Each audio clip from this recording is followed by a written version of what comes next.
Did I hit? Am I live? I've been live the whole time. I don't know what's going on. Hi! Hello there. How y'all doing? How is everyone doing today? It is Saturday night. I feel pretty good. Unfortunately, everyone else in my household is completely sick. It has been a very, very, very lovely Valentine's Day. Because we haven't been able to do anything. It has sucked. There go all the fun romantic plans for Valentine's Day. So we're streaming right now. I honestly planned on not streaming tonight because it's Valentine's Day. But there's really no point in doing Valentine's Day stuff when one of the parties is completely out of it with the flu. So yeah, I'm okay. The little guy is on the up and up. He's doing pretty good. The wifey is out right now, unfortunately. She's got it not great. Am I sounding better? I should be sounding better. I'm in that weird after sickness part where you've been blowing your nose and like you're all drugged up. Now everything is like super dry. So my nose is like killing me. I've had like 2 nosebleeds today. So if you start seeing red come out of my nose, I'm activating my latent psychic powers. And I'm gonna do this. And then magic things will happen. Or either that or I have a nosebleed. So just yell at me if you see that happen. So yeah, so what are we doing today? We're just gonna do a print and chill today. I honestly don't plan on it being a long stream tonight, at least as of right now, because the wife is sick, so I don't want to be out here while she's like putting the little guy to bed and all that. So we'll see how it goes. What I want to do is we had some issues with the VVD at the end of yesterday's stream. I don't know exactly. There's the right camera. I don't know exactly what happened. But at the end of the stream, this jammed up and it wouldn't turn. So I took the cover off. I took all the filament out, and now it seems to be working. 1 second here. Select slot. So if I select like slot 0. So it seems to be like you can see the selectors everything seems to be working now. Everything's spinning, everything seems to be pretty happy.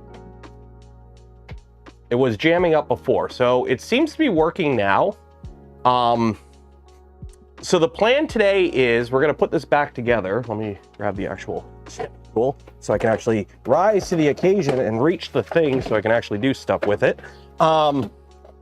And we're going to put the panels on and we're gonna try an ABS print, because shout out to LDO. LDO sent me 2 boxes of their filament, of ABS and ASA filament. We're gonna use some of that to print stuff for the Micron, but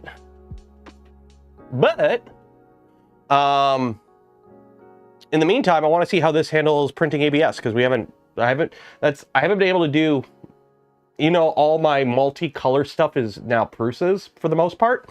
I haven't been able to do ABS because none of them are enclosed. Well, this one's enclosed. So that's what we're gonna do tonight. We're gonna load this up with a couple spools of ABS, and we're gonna see how it goes. So put this back on.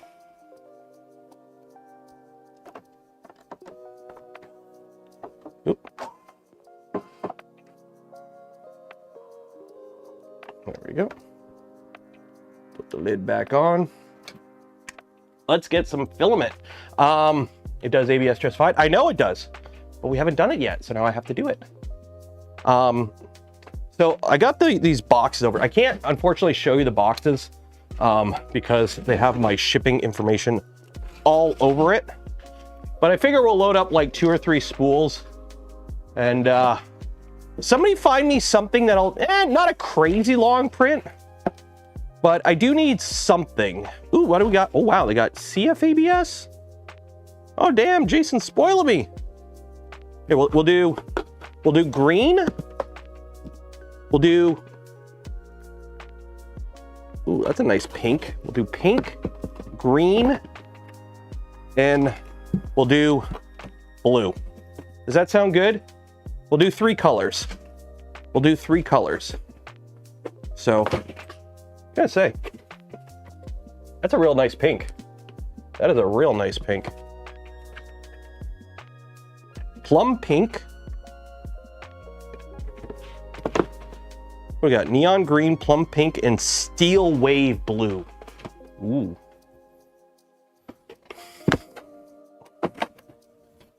Ooh, that is a very nice pink.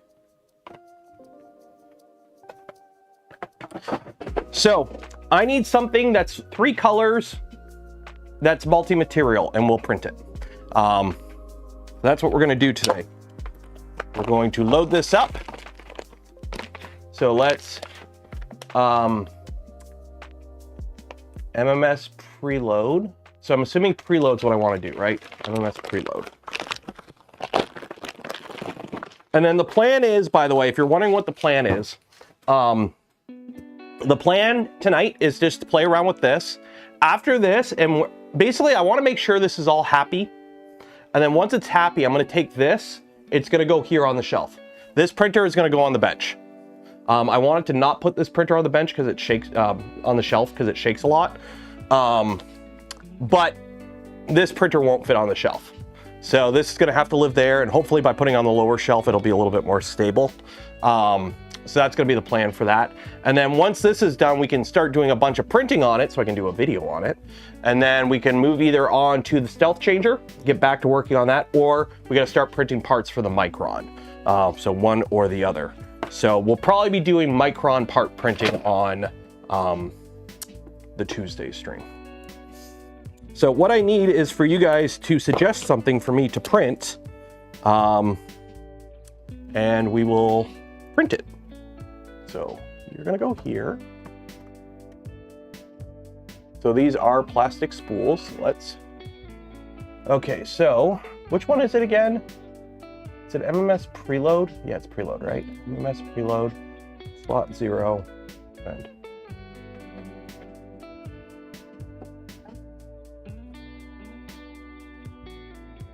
okay.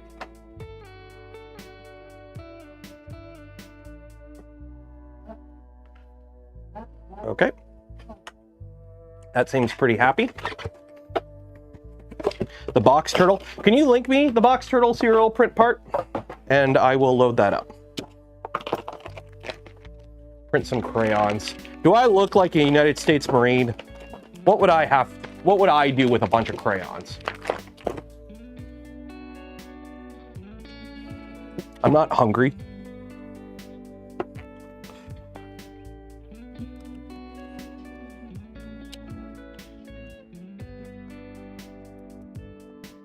Print some crayons. Apparently crayons, like I pronounce them crayons. Apparently there are other ways to pronounce crayons, like crayons or something like that. And I didn't know that it was a thing.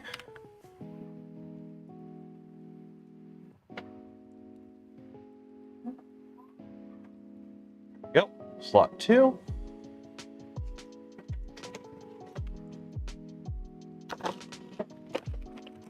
Good thing recycling was this week. And then don't forget, every stream we do give away a spool of Polymaker filament. Link in the video description. Enter for your chance. While you're down there, don't forget to like the smash button, ring the bell, subscribe if you're not subscribed. And if you want to help support the channel, the content I create, and the things I do, consider becoming a channel member, a Patreon supporter, or if you're really cool, gifting memberships to others. And then that way people get to hang out when we do cool, fun members stuff. Have I watched The Night Manager? No. I don't really watch a lot of shows. I've actually kind of made it a point this year to actually like play a bunch of video games that I've been meaning to play. Cyberpunk was the last one. We're working on Control. I'm streaming that. Hopefully, I was going to try and do a stream today. Everyone's sick. I'm not streaming while everyone in my house is coughing. There we go. But I started playing Horizon Zero Dawn today. It's been on my list for a while, and I forgot I bought it on a Steam sale a while ago. So I don't know, a random YouTube video just like about it popped up, and I'm like, I should play that game, and then I realized I owned it. So I started playing Horizon Zero Dawn today. I'm liking it. I'm liking it. And I understand now why it didn't do so good when it came out, because unfortunately it's like, it released before, like the day before Breath of the Wild, and then the sequel released the day before like another big game released. So it's kind of like cursed in that regard.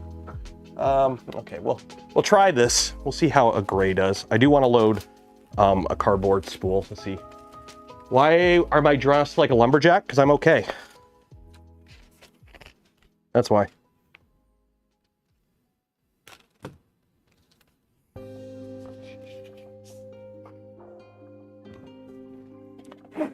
Ah.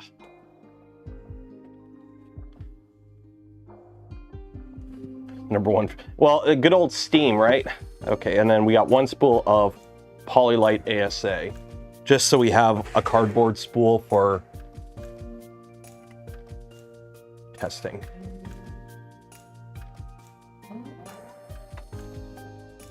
There we go.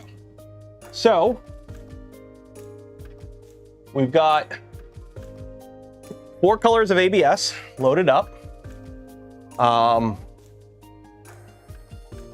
Everything is preloaded into our little thingamabobber. Everything's happy. I close the lid. I'm definitely gonna have to get a panel or something under here so that it's a little bit more stable. There we go. So, we got our brushy there. Let's go ahead. And yes, I know there's no panels on it. We're gonna panel it up while we get the print going, because it's gonna take a minute here. What is that print people wanted me to do? The box turtle cereal. Okay, let's do this. So prepare, delete that. BT cereal. Discard. There we go. Okay, cool.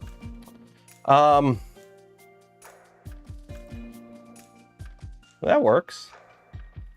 So unfortunately the colors aren't the same. So we got pink. We got green. We got blue is blue, okay. And then we got gray.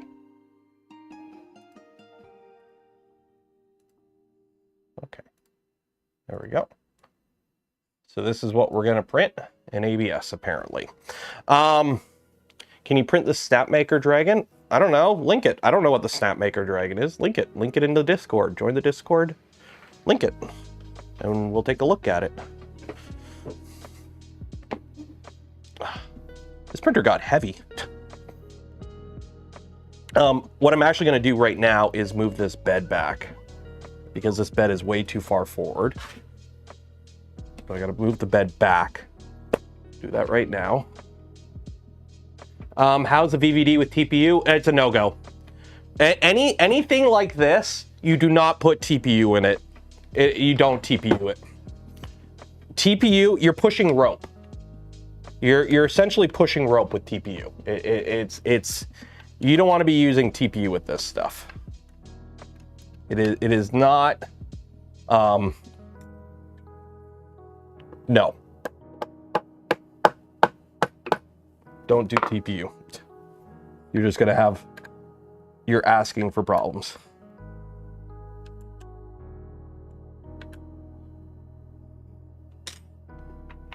Even bamboo TPU, well, if you consider that real TPU. Right about there. Okay, that goes there.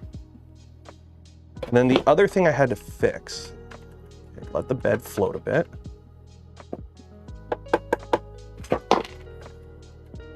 There we go. Okay, let that float. Tighten that up.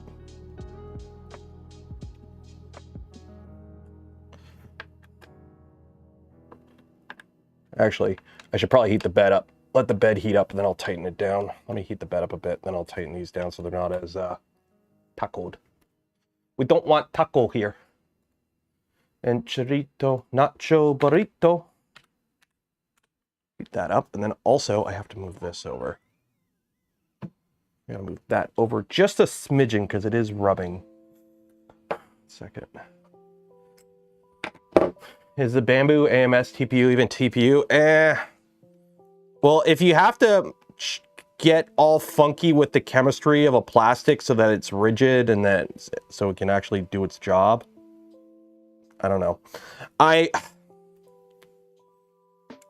It's like fake TPU. It's kind of like that soft PLA that kind of works like TPU, but it's not.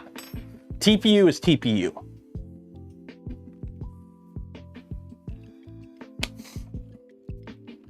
Yeah, it's not as flexible as normal. Yeah.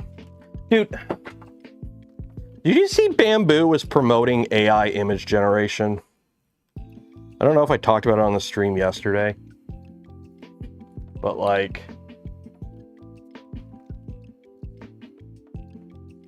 where is it? Where is it? Where is it? Where 3D printing meets AI, possibilities become limitless. Yeah. Nope. Nope. Nope. Nope. Nope. Nope. Nope. Nope. Nope. Nope. Oh, look, they used a Bamboo printer. So Bamboo knows everything Gemini's doing in their office now. Can't avoid AI. It's actually surprisingly easy. I don't use generative AI for anything. I don't use ChatGPT. I don't use Gemini. The closest thing to an AI that I use is my phone because they forced it on me when I yell at it to set a timer. That is the closest to an AI that I use daily, is when I tell my phone to set a timer or to tell me the weather. I am not a fan of that clanker crap. I avoid Gen AI.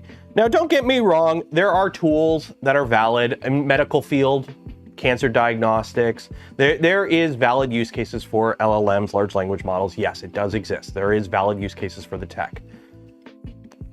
But, you know, making shitty 15-second videos of George Clooney fighting a dog on top of a burning skyscraper while, like, Urkel dances in the background, yeah, that shit is not worth it. That shit is not, it is soulless clanker crap. Just deleted your ChatGPT. Yeah, that's another thing too. It's like, if you use any of those services, just to, okay, what's going on here? I told you to heat, oh, shoot. I told it to heat the hot end up, not the extruder. There we go, heat the bed up. I want the bed warm. I'm like, why is my bed cold? Because I told the hot end to heat up. Yeah, you can't put links in live chat. You have to put it on the Discord. You can't post links in live chat. It's a spam prevention thing. I think mods can do it, but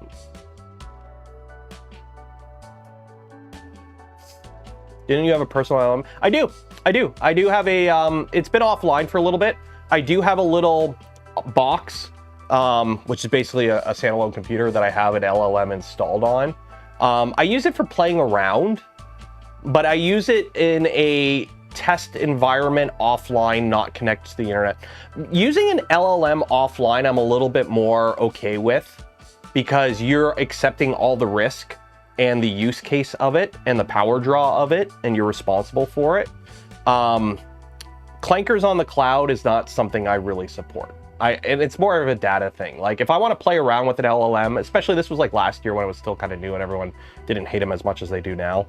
It's fun to play around with them, right? But they're not, it's watching people like get attached to them is a little freaky.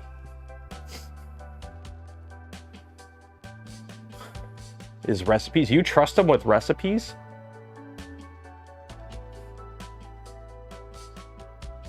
This is the guy who built the clanker. I mean, just because I got a 6-foot robot just because I got a 6-foot Gundam in the basement.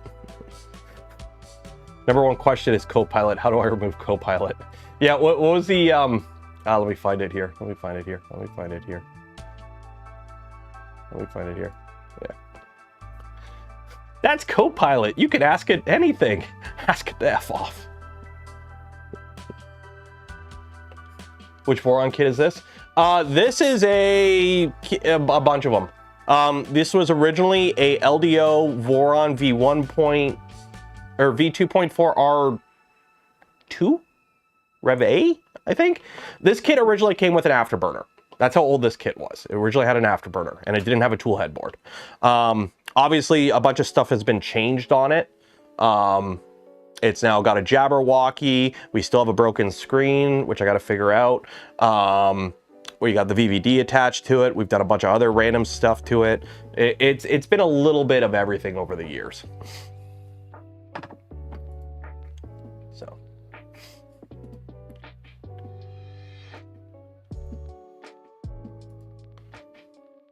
So, did anyone forget it was Valentine's Day today? Did anyone forget it was Is anyone in the doghouse tonight? Is anyone watching the stream tonight because you're in the doghouse and you got nothing else to do?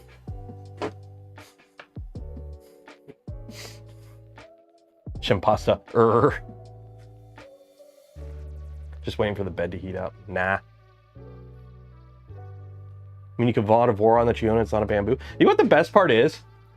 This is now a machine capable of multi-material, or you know, it's got an MMS on it, right? So technically multicolor. You could do multi-material in a pinch. But like, just think about it. How many printers that came out in 2020 can you just like slap on a multi-material system? Not many. Not many.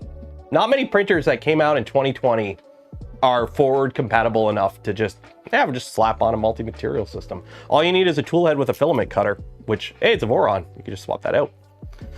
Yes, you. No, I got my wife. I got her a card and some chocolates. We were gonna do a fancy dinner, but considering everyone in the house is sick, yeah. And then it was like, oh, I'll just get my mom to watch The Little Guy and we'll go out for a nice fancy dinner. No, my mom's not even in the country right now. She went down to like freaking vacation somewhere.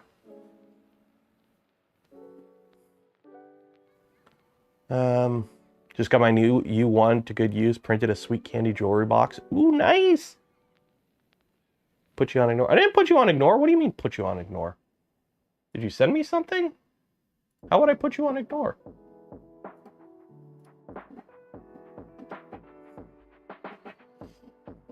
Okay, let's lock this down. And then we'll see how that turtle prints. I got to put all the panels on this too, so.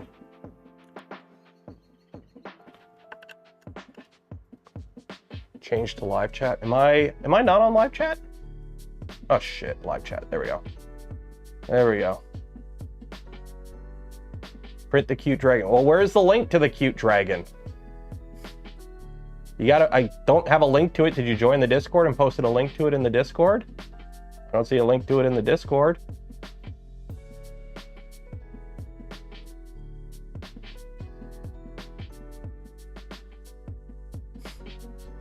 You can't post links in YouTube chat. So when you say print the cute dragon, I don't have a reference point. Print the bad dragon. Not my thing.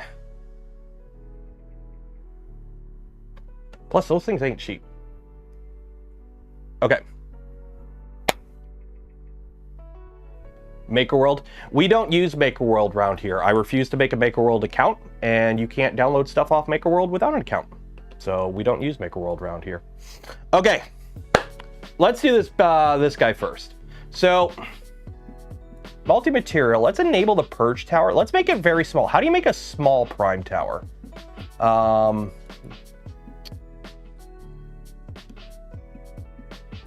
Is there a way to make this small? Where do you... Here's the width. How do you change the volume? Is it wipe tower purge line? How do you change the volume of the prime tower? Because I do want to do a little prime tower. Is it width? Well, width just makes it, if you make it smaller, it just makes it longer.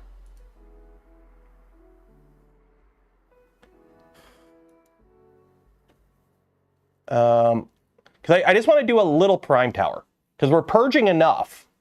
Click on tower and scale. I didn't think it would be a scale thing. Flushing volumes? Yeah, but wouldn't flushing volumes be the purge?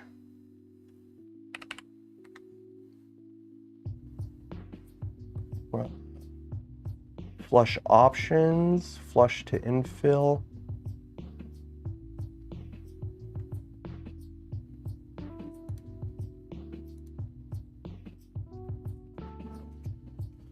Uncheck purge in tower if you haven't done so yet. I think we've already oh, flushing volumes, there we go. Okay.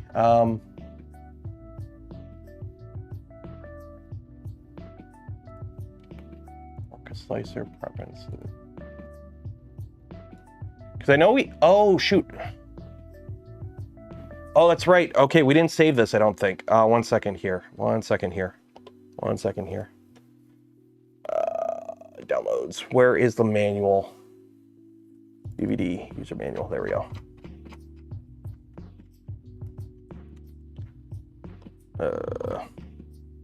Is this the newest manual? BBD manual V1.1. Yeah, this is it right here. Okay. Slicer settings, slicer. Where is the slicer setting? There we go. Okay. Disable filament ramming in the slicer. Okay, so we go to MultiMaterial. Okay. So MultiMaterial, enable filament ramming. Turn that off. That could all be 0.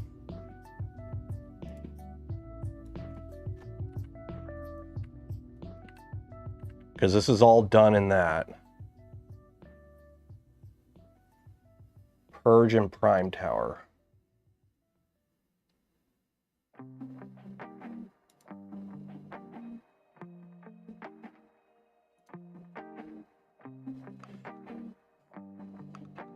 Oh wait, no, wait.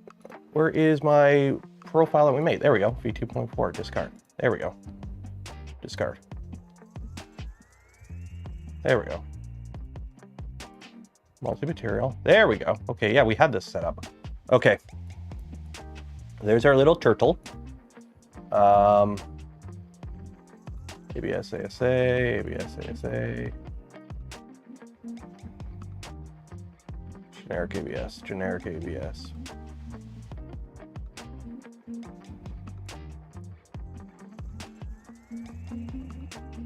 Generic ABS.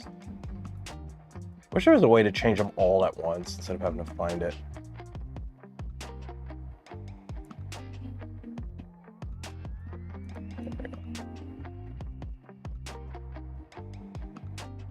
There we go. Generic ABS.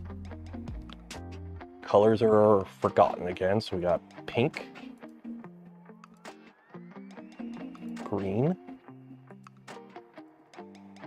blue, and gray.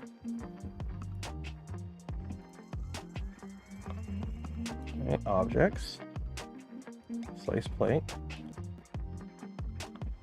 There we go.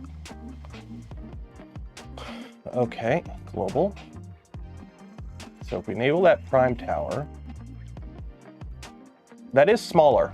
That is smaller, Ike. Is that smaller? Because I do want a little prime tower, but I don't want it that big. So flushing volumes, if we turn these down, recalculate. But it's gonna always,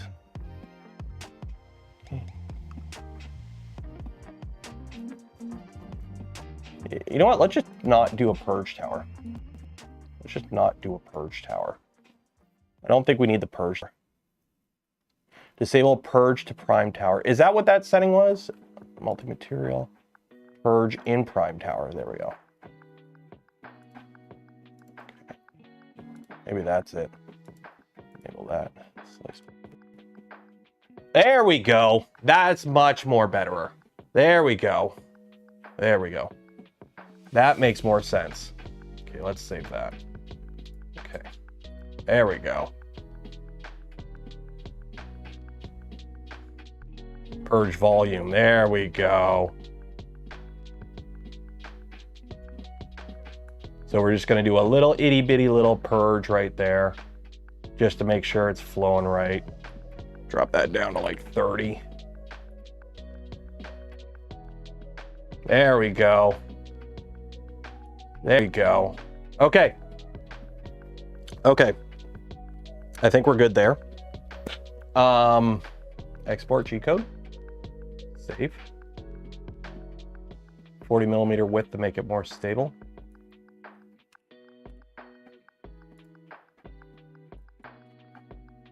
Okay. Save. Or G-code. Save. Okay.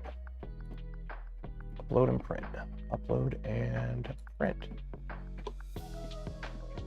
Sweet. Hopefully it doesn't blow up on me. While that does that, let's put the panels back on. I gotta clean these. These are disgusting. They're disgusting.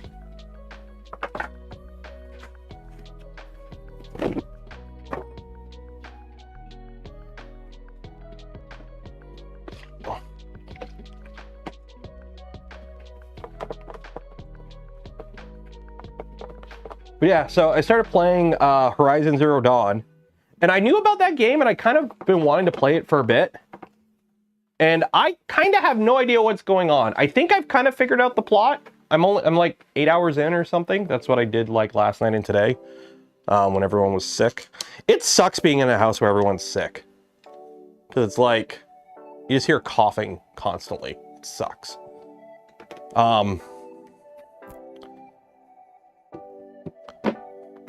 But it's like, okay, we got robots, and we're obviously in the future. Everything went to shit. I'm finding like logs from before everyone died. But it's like, what's going on? Like a weird pseudo anachronistic sci-fi thing. Really enjoyed story in Horizon Zero Dawn. Rip Lance Riddick. Is he in Horizon Zero Dawn? I haven't met him yet in the game. I got the remastered. Adding to cache to your Voron. We got a stealth changer in progress on the ground over there that we're building. We just kind of paused the stealth changer build for a bit to get the VVD up and running, because I want to get the VVD up and running. So here we are. But the sequels were incredibly generic. Well, there's only one sequel. And yeah, I heard the sequel kind of didn't expand upon the plot too much compared to the original. Like I have heard that, was it Forbidden West, I think the sequel's called. I heard it didn't really like progress the plot as much as people hoped. It's kind of like Empire Strikes Back, where it's like not good, but like there should have been some more meat on the bones kind of thing. Okay.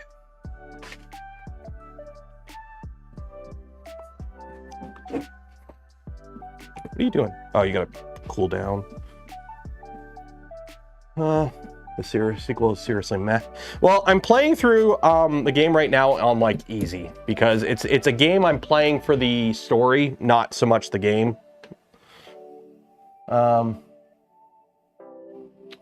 What are the parts called? You can just press down and clamp. They're panel clips, panel clamps. I don't know. It's one of the random mods for panel clips on a Voron. I don't know what they're called off the top of my head. They're nice. They're a little annoying to put together because you have to like pre-assemble everything, and it's like 3 different printed parts, and then you got to cut filament for the hinge. But they are nice. They're just kind of a little finicky.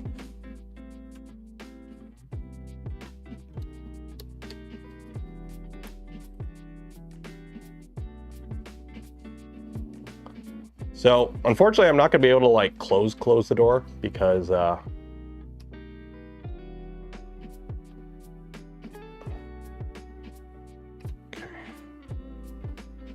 There we go.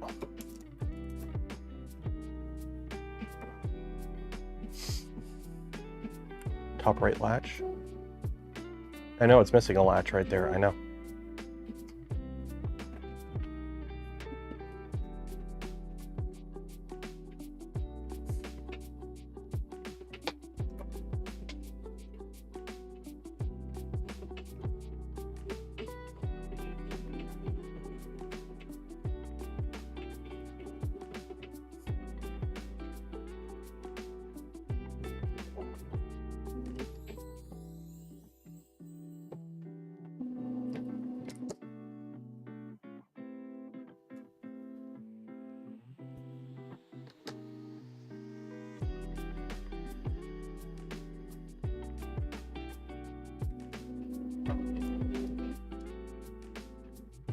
Go.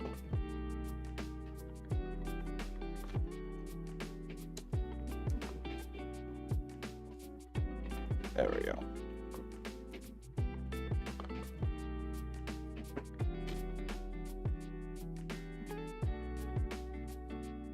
There we go.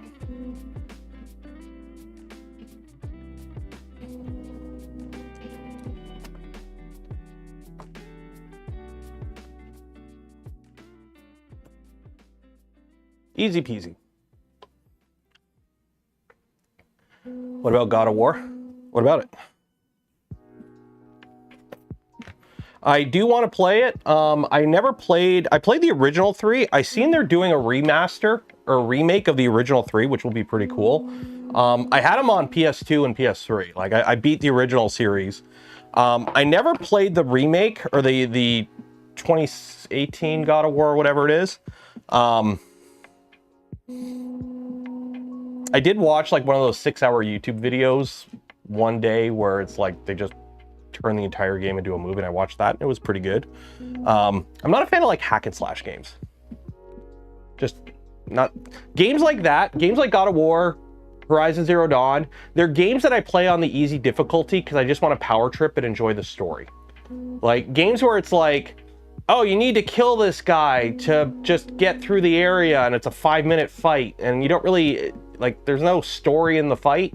It's not like, you know, Shadow of the Colossus. Yeah, those, I love hour-long boss battles. That's great. But it's like from A to B to progress the story, you got to just wade through all this fight. It's like, I just want to... Okay, let's go. I'm pushing 40. I ain't got time for that shit. I'm 38 next month. Fuck, I'm 38 next month. Is that a gamer subs? It is. Get some gamer subs for yourself. Use code Canuck, save 10%. Link in the video description. Yes, I am partnered with gamer subs. They make good stuff. And they're great to work with. How do you make the K2 Pro nozzle light to stay on in fluid when it's printing? I don't have a K2 Pro. I'm assuming it's just a macro. Just think both my kids are older than you. Oof. Hey, we got a grandpa in chat, everyone. Bring it down, bring it down. Here, let me turn the nozzle light off so you guys can see. So let's case light on to max and nozzle light off.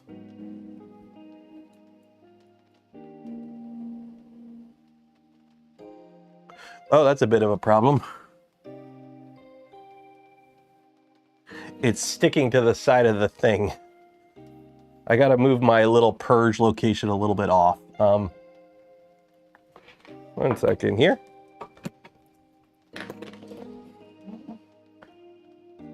There we go. Okay, 1 second. We're gonna have to do a little fixing here. Machine.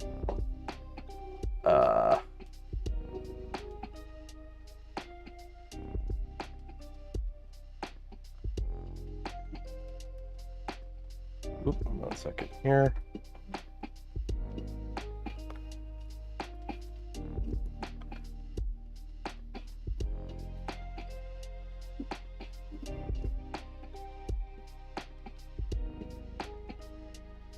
machine. Where we go? Base, purge. We want to move our little purge location to 15. There we go. Save, close. Move it a little bit further away.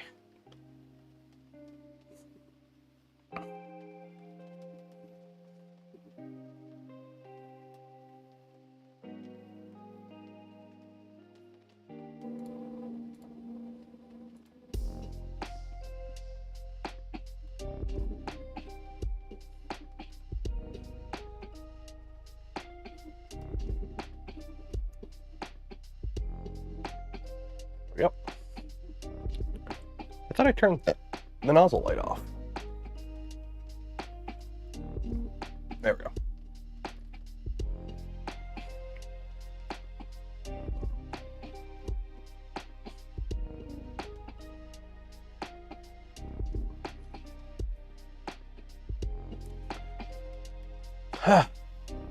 Would you still recommend an LDO kit? Yep. When it comes to building a Voron, so, okay. There are, the Voron kit ecosystem is pretty robust now. You have a lot of options. You're not limited with options, which is a good thing. So you have basically like 3 different options. You have like cheap kits, which honestly are pretty good nowadays. They're like your foreign bought kits. Physec kits, just be aware, every time I've built a Physec kit over the year, I've done it twice now, the electronics have all crapped out. Hardware has been good. The frames, the screws, the bearings, the rails, that shit's been fine. Electronics on every Physec kit I've ever built have crapped out on me. Foreign bought kits, I've never actually built a foreign bought kit. I've heard they're okay. It's just LDO kits are basically, in my experience and from my personal experience, full disclosure, LDO has sponsored stuff on this channel in the past. But LDO kits are basically the best standard Voron kit, in my opinion. What do I mean by that? Well, this is a Seaboard Trident kit, okay? This is more a Seaboard Trident than a Voron Trident. It's all CNC, it's all wheel drive, or quad XY. It's got a bunch of mods bundled in with it, but it's not a standard Voron. So if, you know, if Trident 2 were to come out tomorrow, upgrading this to a Trident 2 would be a pain in the ass. Whereas the LDO kit, it's still a Voron. It's just a really good Voron kit. And they usually come with a bunch of extras too that make a bunch of quality of life improvements as well. So if you're looking to build just a standard Voron, the LDO kits are the best way to do it, in my opinion. That's my personal opinion, though. Plus, they have, in my opinion, some of the better support and aftermarket support and quality control and whatnot of the kits out there. So they're out of stock. Yeah, it's because they sell them in batches. So they make a batch of them, then they send them to their resuppliers, and then when they're out kind of thing.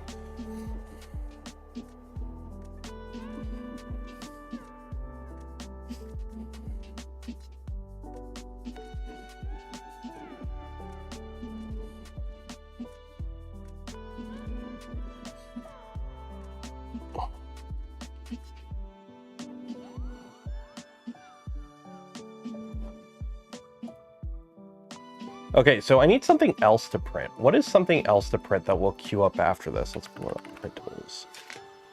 I need something else to print after this.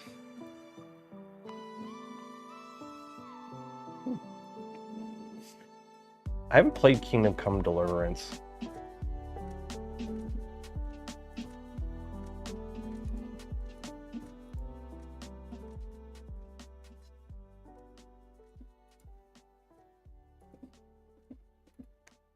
I've heard good things about that game, though.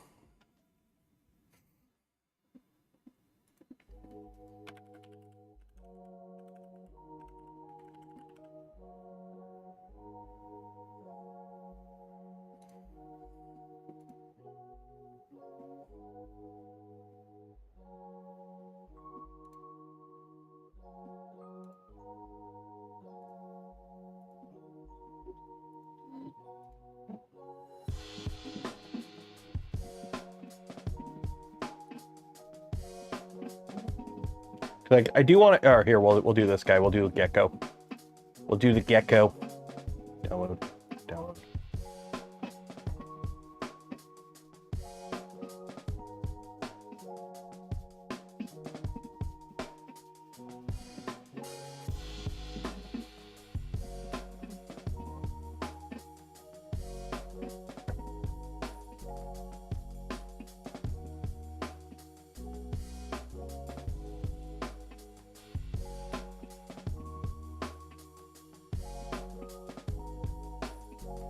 How do you remove a color?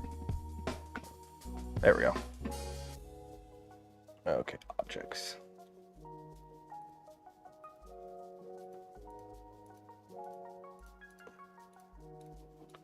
Wait, how do I... What are you doing? Did you cut? What are you doing?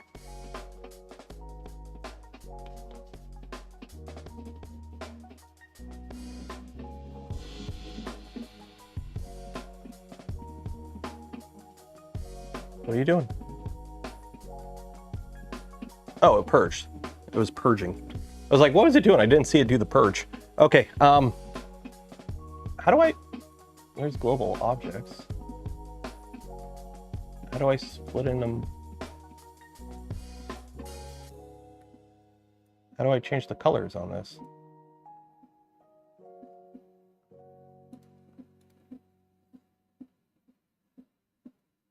How do I change the colors on this?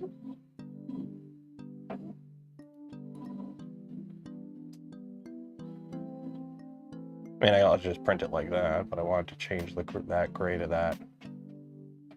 Oop.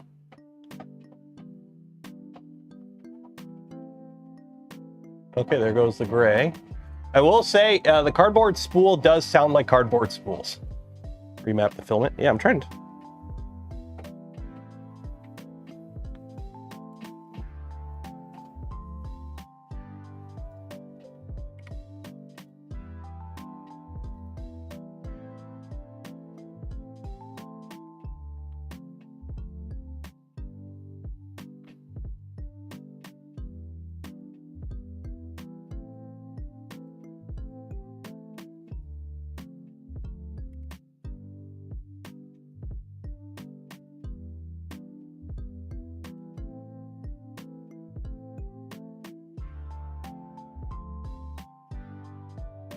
Okay, and now are you purged?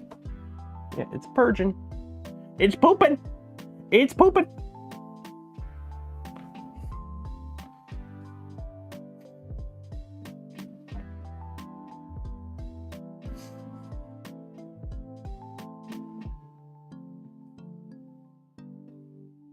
What do I think of the SnapMaker U1? Seems pretty good. I don't have one, so I can't really comment on it, but it seems to be a pretty solid option for those that are looking for a relatively competent multicolor system.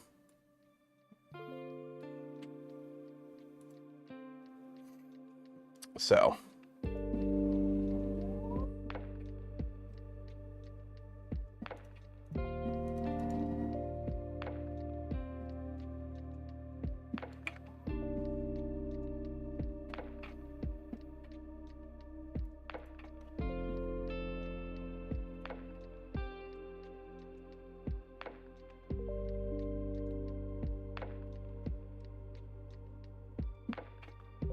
Well, they reached out to me a while ago offering me one, but that was when they were doing Kickstarters, and I don't promote Kickstarters. So I don't have one.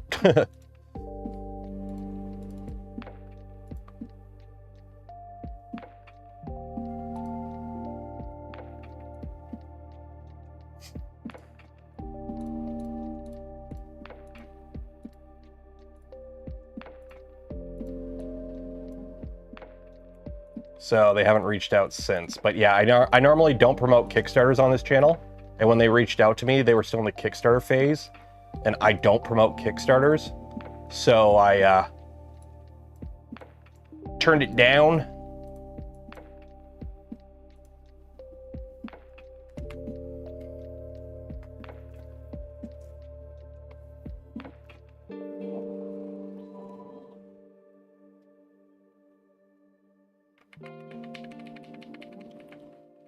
I'm repainting that gecko. 1 second here.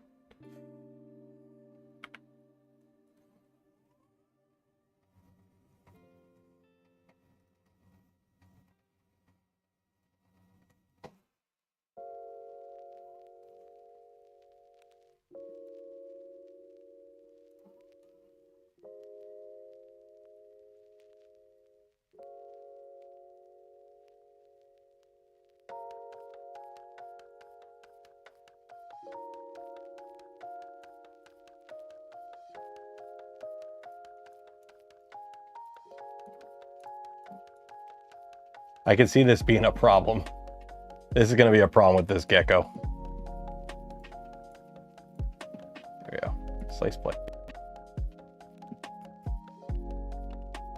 How many filament changes is this? How many filament changes is this going to be?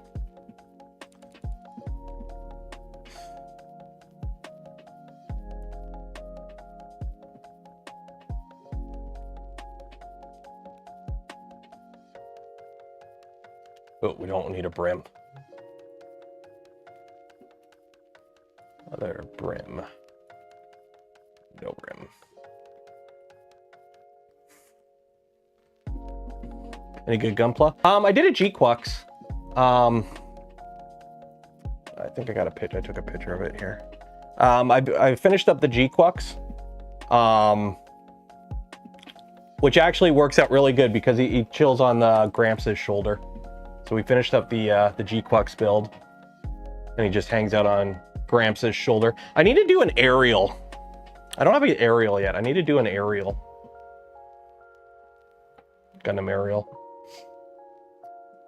Okay, so this is a 4-hour print with 365 filament changes. Jeez.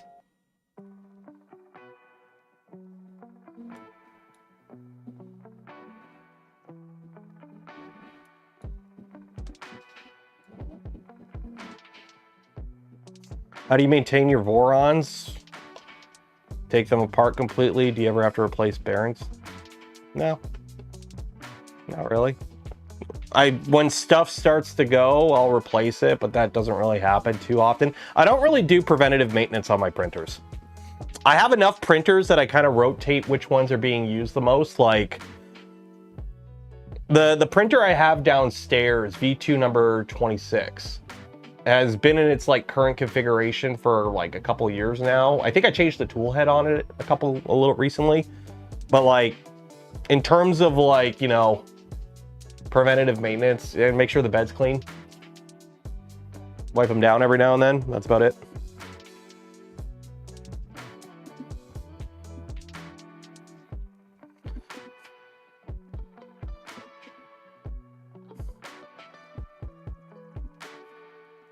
Let's scale this down a bit. Let's scale this down to, let's do 100%. Yeah, make it a little bit smaller.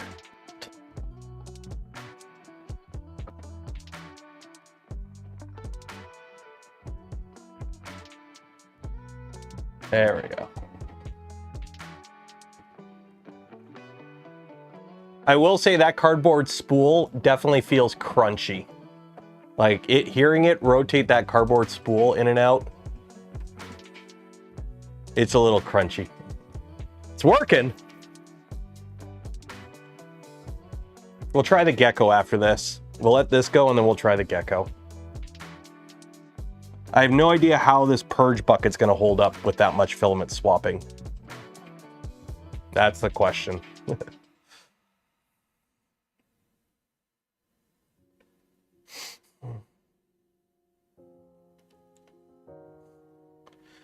Need to print some plastic rings for the cardboard spools. Yeah, the problem is that shit's annoying to do. I'm sorry. It's one of those things. I am not gonna go through and put band-aids on all my filament because your multi-material system has a design defect or design deficiency. If the system can't handle the spools that everyone uses, it's not the spool's problem, it's your system's problem. Now, from my understanding, the VVD is a little bit more robust with cardboard spools. Just the way the bearings are and like what actually rubs on the filament and whatnot. It's not as finicky as the AMS is, but it still is a thing. Luckily, most of the filament that I actually have now, for the most part, I have a lot of plastic spool stuff, so. Am I excited about the index? Considering I went to Bondtech in Sweden last year to go look at it, yes, I am very excited. I can't wait till it's out. Just to watch all the H2C owners get FOMO. But the plastic rings would stop cardboard dust, yes. Or you could just not use cardboard spools. No, I put a cardboard spool in there on purpose by itself because I want to see how it handles raw cardboard spools. I want to see how it handles cardboard spools so I can make a critique on its ability to handle cardboard spools. So, personally, I hate cardboard spools. I screw the whales, burn the forests, yar, fight the power. I'm not Greenpeace. Give me spools that work better. I'm not a fan of cardboard spools. The amount of times I've had cardboard spools just kind of fall apart on me and get all effed up. Yeah, no, I'm not a fan of cardboard spools.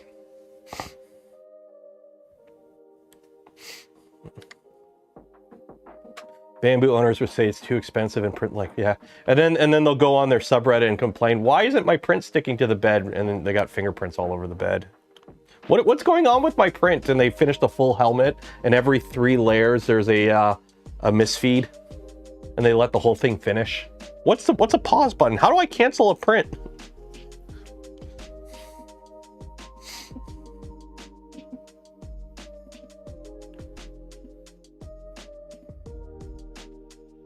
Need to add some ballast. Well, the cardboard spool is mostly full right now.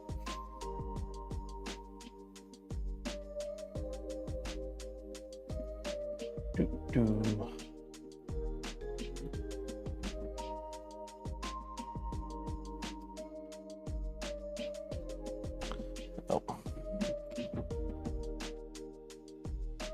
Like, the cardboard spool is rotating. It's just, you can hear it making, it's louder.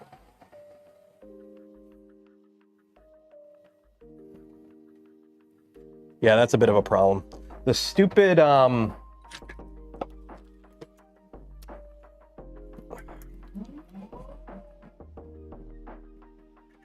we go. I'm gonna move that purge point over more. Machine, purge. I want this purge point over more. Do 10. Actually, you know what? We'll do 5. Because right now, the problem that it's having is it's, I have the purge point right next to the brush, so it's all piling up right there, where I should be doing it over more so that it purges, and then the purge tower has more of a chance to fall over, because right now it's all piling up in one little spot. So...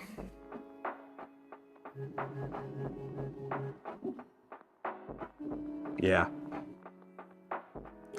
And it's ever so slightly too close since I moved that over. So. Yep. Damn it. Hopefully that didn't break anything. I think we're good. The joys of a tap tool head.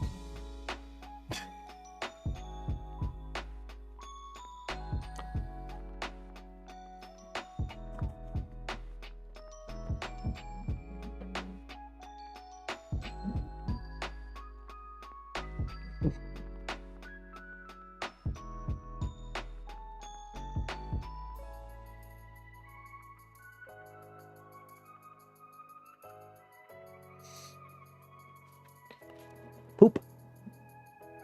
There we go. What nozzle am I using? Whatever one came with the Jabberwocky tool head kit from LDO.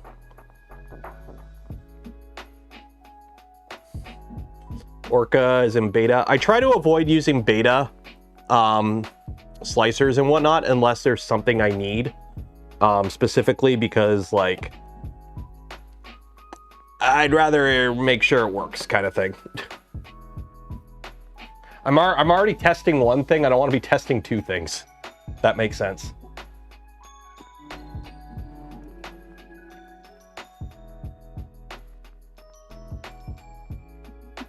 Going pretty good though. This is actually going really good.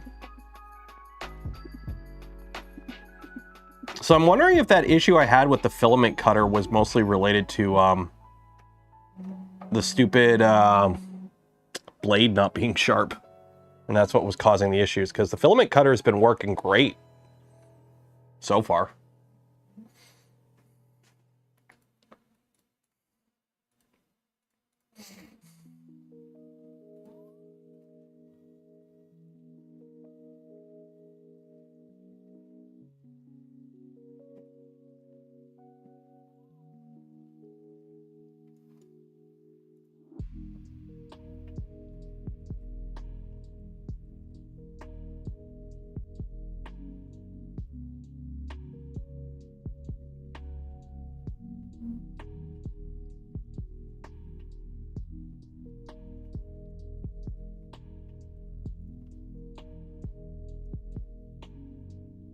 Or poop. It's all piling up right there. I gotta fix it. Oh, is it falling down?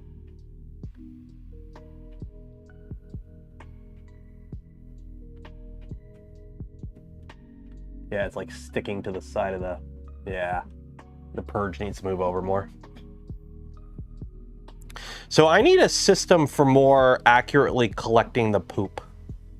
What is the for the Voron multi-material system aficionados in chat? What is the current like best poop collection system that people are using? What is the optimal poop egress system?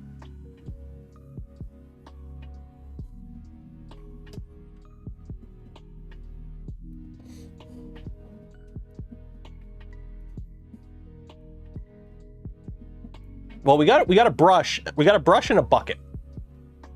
Blobifier. What is the blobifier? Blobifier. Carrot collective blobifier.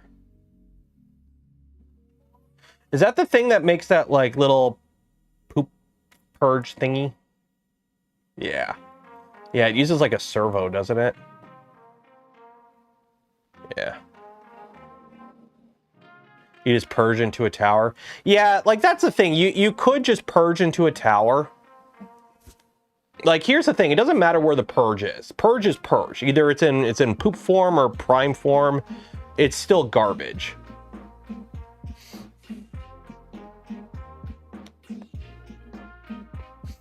Like the actual end goal for this is basically filament rollover and light multi-material. Like multicolor. Like if I need to print something that's like a a tool head with an insert or something like that.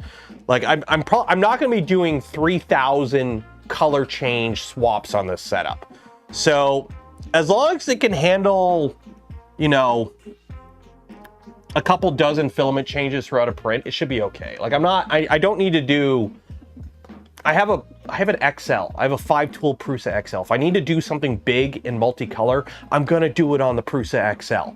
So this is more for like, hey, you know, we're gonna do a filament, like use up a bunch of old spools and do filament rollover, or hey, I just need to put like a couple insetted color accents in something, whatever. Nothing like crazy.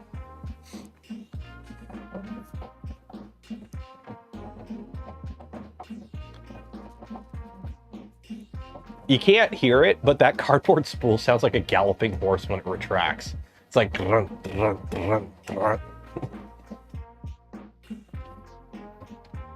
There's a tray. Yeah. I mean, I could cut out a little slot here and just like... It's almost like you want a little conveyor belt. Do I have anything under here? Ah, damn it. The solid state relay's right under that. Otherwise, I could be like, cut a hole in the bottom and just let it fall out into the bottom, but... I need like a little conveyor belt that just like slowly brings it out of the machine. But then you're gonna lose heat. What temperature we got in here anyways? 60 degrees in the chamber. Not bad. The goose belt purger. Goose belt purger, what is that? Goose belt purge. Automatic purging system. Oh, that's kind of cool.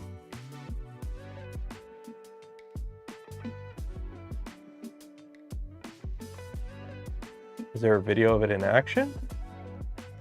Oh, so it purges into a strip. I see. So it just does like a long strip and then it just falls off the side. Ah!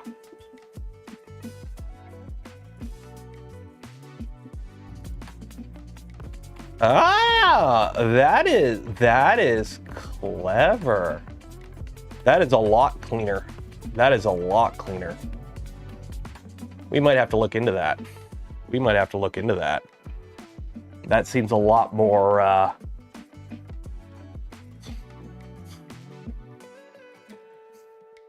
look up K2 Kevin on printables. He has a conveyor. Yeah, but he uses bamboos. So bamboos already have the poop chute. So the conveyor for the bamboos is more just dealing with the poop after it's out of the machine. The problem with the Voron, we don't have a way to egress the poop out of the machine unless you want to cut a hole in the machine, which I don't want to. I want to keep it all internal. I don't want to lose the heat. Can send me? Yeah, I'm assuming I might have a lot of the balm here. So silicone wristband, that shouldn't be too hard to get. A DC motor, I have, that's not too bad. Bearings I have. It shouldn't be too hard. Like, it's just a 5-volt motor that you can probably just use a pin to turn it on and off the controller, right? Just use an extra heater pin or something. Or no, that'd be, you need 5-volt, but it's nothing fancy. At least I don't think so. Actually, I think we need to go to overhead view. There you go, you can see it.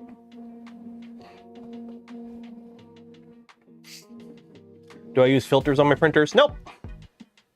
I do not. All my printers, one second, I need to call.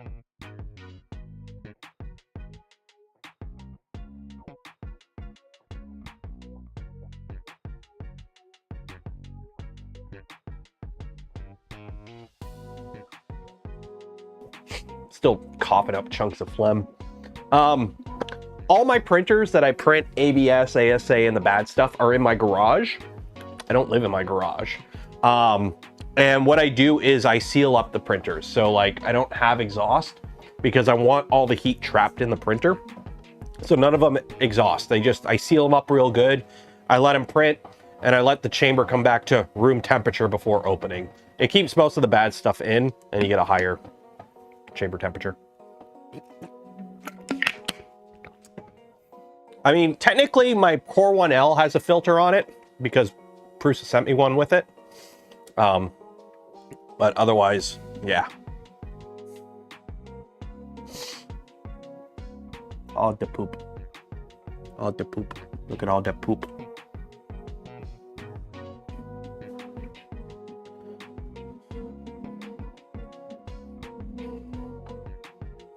Using a remix with a NEMA 14. I mean, I have some NEMA 14s. I got a ton of NEMA 14s. With the Nevermore still, I know. The problem with the Nevermores and whatnot, I am too lazy to be swapping out that carbon. So I have a couple printers that have like Nevermore-esque fan systems in them, but I use it more for the air circulation than the filtering. Like any printer that it has a filter in it, I have never swapped the filter.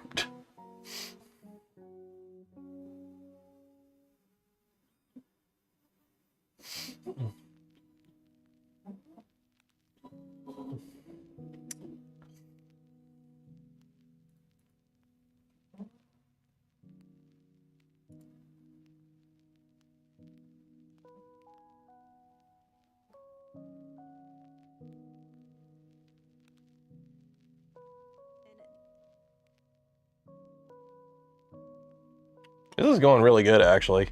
I don't want to jinx it, but this is actually going really good.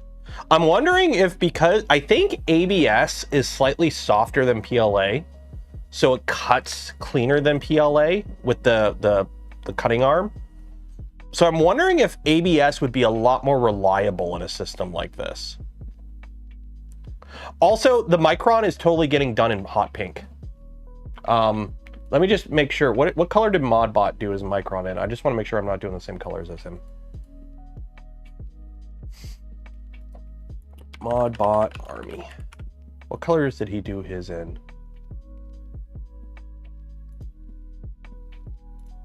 Live. Oh, he did his in orange and teal. Okay. So we are going to do hot pink and as the main color. I think because we have the silver frame. We have the gray frame. So I think that the frame is the same as this. So it's the same frame as this in terms of color. So we got hot pink for the main color. At least I think. I should have a couple spools of the hot pink. Yeah, I got 2 spools of the hot pink. Let me see what's in the other box. The other box. I want this Micron to be loud.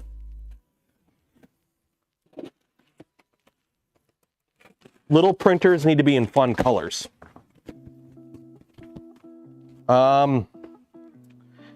Yeah, I don't really have any other bright colors. Like I can do hot pink and green. I got blue and I got red. Orange, yeah, pink and orange. I could do hot pink and black. No.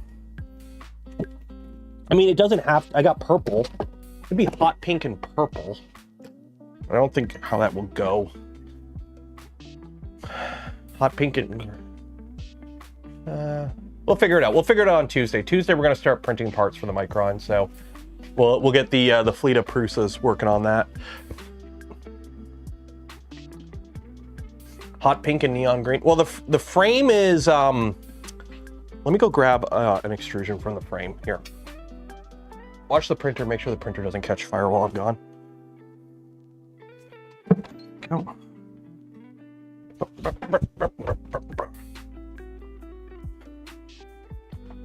Let me grab one of these extrusions. Where are the extrusions? Are these extrusions? No, that's the panel kit. Frame kit. There it is.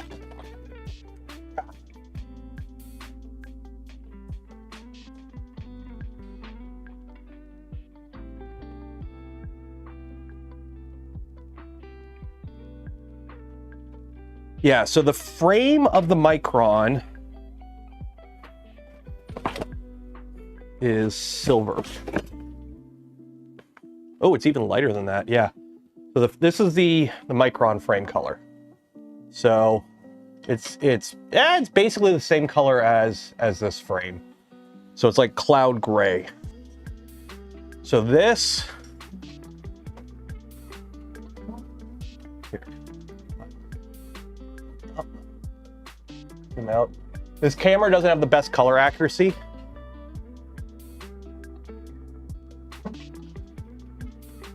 So we do have pink. So we could do this with like carbon fiber black main with pink accents. Could do that. Could do that. Pink and blue. I don't know if pink, I don't think this blue pops enough for that. And I don't have like a bright blue in ABS or ASA. I have a light blue, but that's Polylight ABS. Like, yeah.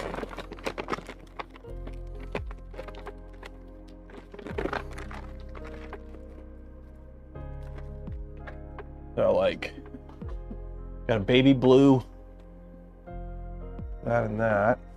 Pink main and black would look good. That's what I'm thinking. I'm thinking pink main and then carbon fiber black accents. I have a bunch of carbon fiber black in this.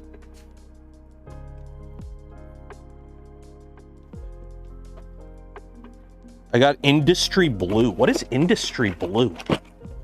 Oh, that's like a black that's almost blue. Oh, that's a cool color. It's just a really dark blue. Color black. That's just black. Yeah, CF ASA. ASA CF. Yeah. Yeah, we'll do ASA CF accent. Pink main. Yeah, we're going loud. What brand is that? This is LDO Filament. LDO sent me 2 cases of filament to try out. They're ABS and ASA. And we're going to use it to print the Micron parts.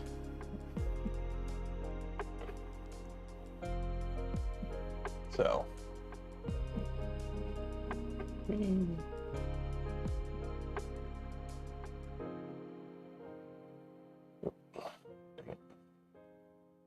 it. Damn it. There we go. Good enough. Hello from Sydney. Hello, governor. Put another shrimp on the bobby. Pink and green. I'm not honestly, as much as pink and green go together, I'm not a fan of pink and green as a combo personally. Like if the frame was green, maybe it's because Joker colors, maybe purple, maybe it's because green and purple annoy me so much when I see it. Because the problem is the Joker colors are actually too good. That's the problem. It's a really good color combo, but it's annoying because it's so overdone with Joker colors. I'm the Joker, baby. Yeah, pink main. Yeah, we'll figure it out on Tuesday. That's what we're gonna do. We're gonna start printing parts for the Micron.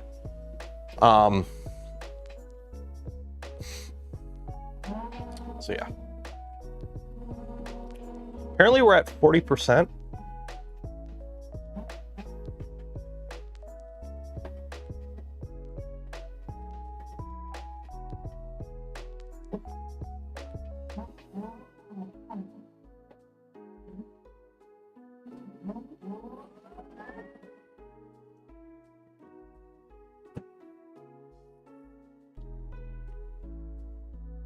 Could be fun and print. Yeah, but ain't nobody got time for that. I think Doc did that once. He printed a like a rainbow color Voron, where he printed like all the parts in different like leftover spools or whatever.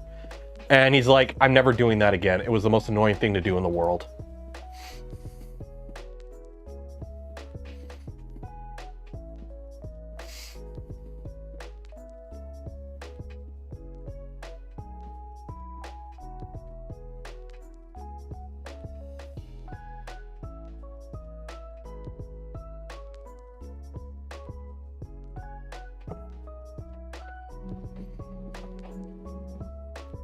I went purple main and neon green for the accent. Kind of wish I have chosen orange for the accent.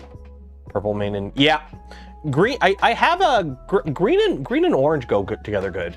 Green and orange. I did the Pulstruder, the whatchamacallit, the what's it called? The recycling thing. I did that in orange and I have it right over there. Micron. Yeah, that's what we're doing. We're doing the Micron 180. But little printers are more fun in loud colors. So we're gonna do hot pink main. We got silver for the frame, and then we'll figure out the accent color. It's either gonna be carbon fiber black, just so that the pink pops more.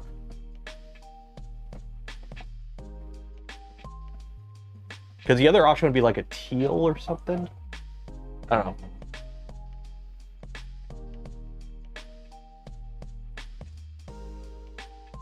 Screw it, just do a rainbow Micron. All the colors. If I wasn't lazy, because I'm not swapping out filament that much. Any glow in the dark? I don't really have glow in the dark. I think I have like one spool of glow in the dark PLA left somewhere, but I don't really use that stuff because I have a, let me see, shoot, can I don't know if I have a dragon.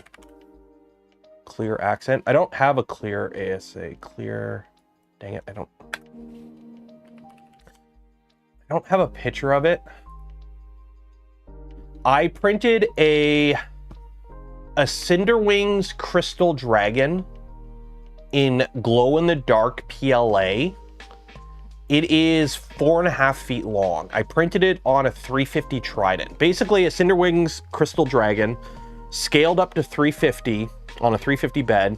It was all like it snakes in on itself, right? However big you could do it, it's like 3.5 feet long when you like hold it.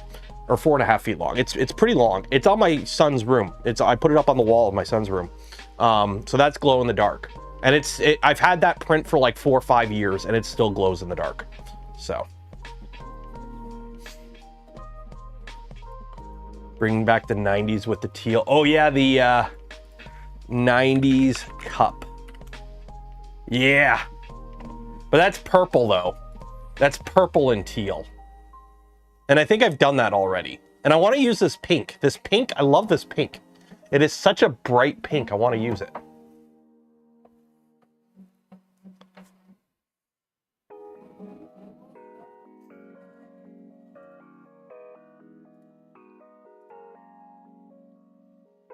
which, considering how great I am at color balancing all my footage, I don't color balance my footage. It's gonna be fun watching that build. You're just gonna be looking at it. Everything's gonna be blown out on the monitor.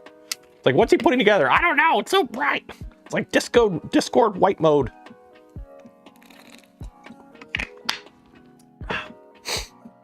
I think my sense of taste is coming back finally. Yep, the purge thing is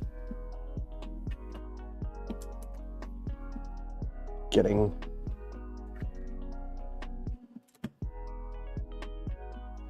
jammed up.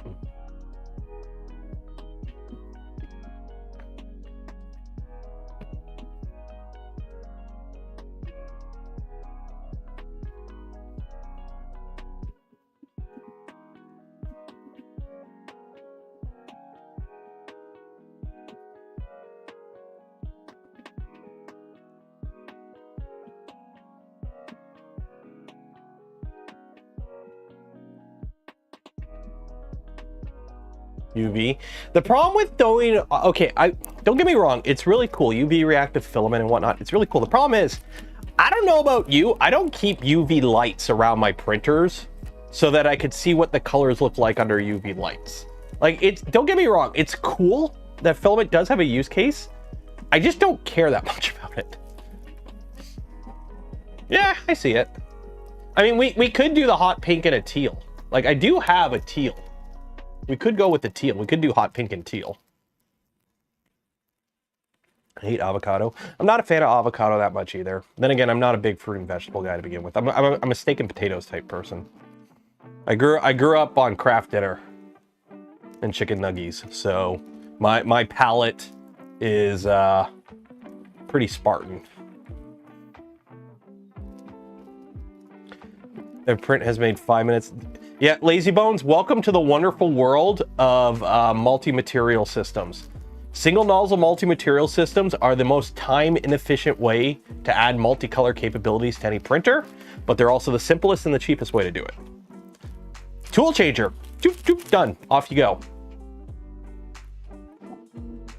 This, you have to basically, all this is doing, this box, all it's doing is just automating the process of pause, unload, load, purge, resume. Everything this can do, you could do. You could do this print by hand if you wanted to. If you wanted to sit there with multiple spools of filament and just tell it to do a pause after every color change, and you manually unload it, reload it, purge it out, and hit resume, you could do that if you're a masochist, or you could just let the box handle it. Also, this does not scale that well. And by that, I mean, when you are printing one object, this is a horribly inefficient way to do it. Now, if we were printing a full plate of maker chips, for example, it wouldn't be that bad because it's changes per layer, not per object. So when you have a full bed of parts, you spend more time printing than changing because the amount of time during the print will always be the same regardless of how big the print is on the XY, right? Because it's a number of changes. So if it's a 5-hour print and you're printing one object, but it's really an hour of printing 4 hours of, MMS doing MMS shit, and then all of a sudden you fill the bed and now it's a 20-hour print, well, now it's 16 hours of printing and still the 4 hours of MMS shit, but it balances a bit better that way. Moral of the story, while this is a really cool system, it can't beat a tool changer. But this is a system you could slap on your Voron you built 4 years ago. So there are advantages to it. Also, filament rollover is a nice feature to have. Yeah, let the robots do it until they wake up and get really annoyed for us calling them clankers all those years.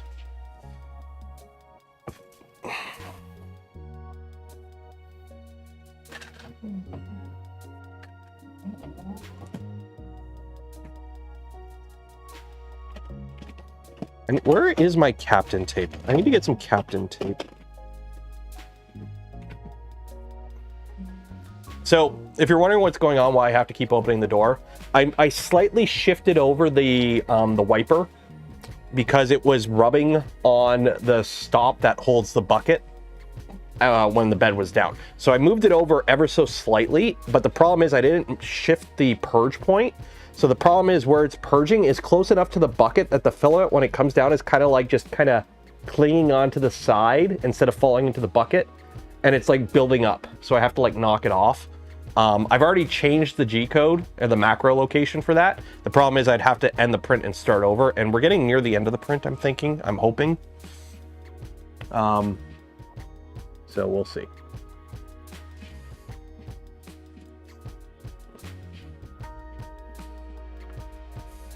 No captain tape, but you have plenty of first degree tape.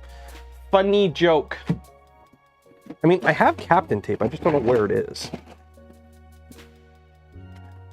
I was just gonna stick a piece of captain tape on there. I think it's downstairs. Let me go see if I can find my captain tape. I think I have it downstairs. But I could just put a piece of captain tape on there and go see if it's downstairs.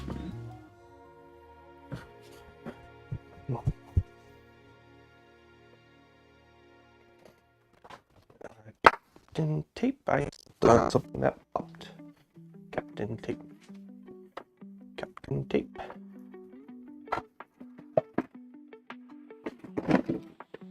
No. No captain tape.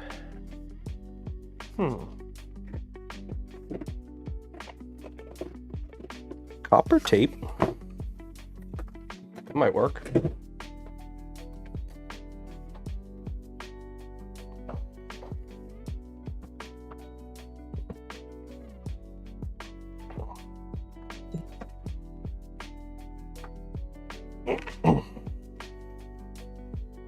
Copper tape.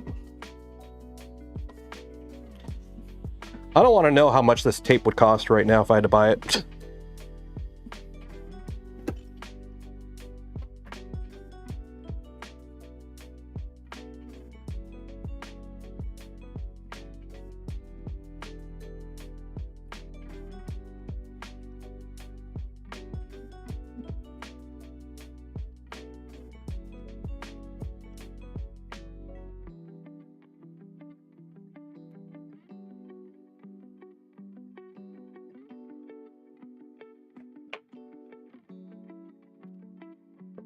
It's gonna let all the hot air out, but I don't care.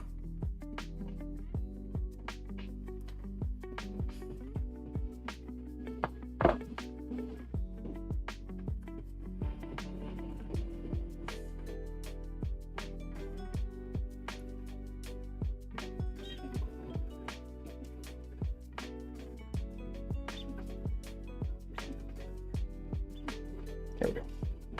Maybe that'll work.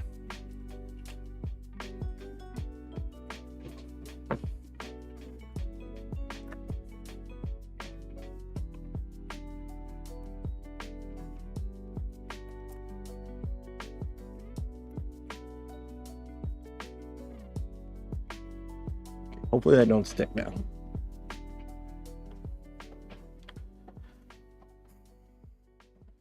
It's like $50 in tape right here. I'll sell this to you for 20 gifted subs. You can have this tape. It's copper, real copper. Look at this. Look at this bling. Look at this bling. It's like I'm like those watch guys. Look. Yeah.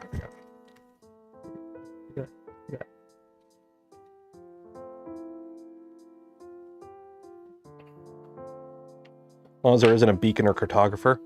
No, it's tap. I bought this for my FPV drones to wrap the GPS stuff up for less interference. Because I was getting some interference on the GPSs. It kind of works. It's not sticking as much as it used to.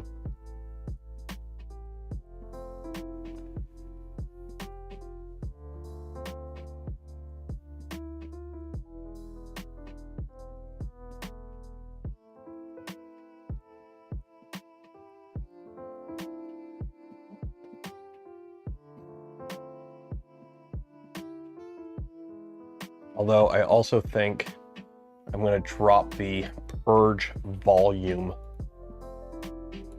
a bit. So let's drop that down to 45. Save. So a little bit less on the purge, and then we can dial it out on the prime if we need a little bit more. Because I don't think we're having any bleed through right now. And just looking at the purge, the poop purge, it's a lot of one color and a lot of another color. So can you change the macro so it cuts before it goes back to the purge area? Seems like a wasted movement. I would have to fiddle in there. The reason it goes to that, because it goes to that park spot, it does a little retraction and a nozzle wipe. In a perfect world, the cut location would be back there. The problem is with the Jabberwocky tool head, the way the arm is, it can't activate. It needs to activate off the front. So if I was using a different cutter, it wouldn't be that big of an issue. It's because I'm using a Jabberwocky tool head that it's got to do that little extra move. Which the downside with MMS systems, little bits of waste per layer add up over time. So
am I muted? Sorry.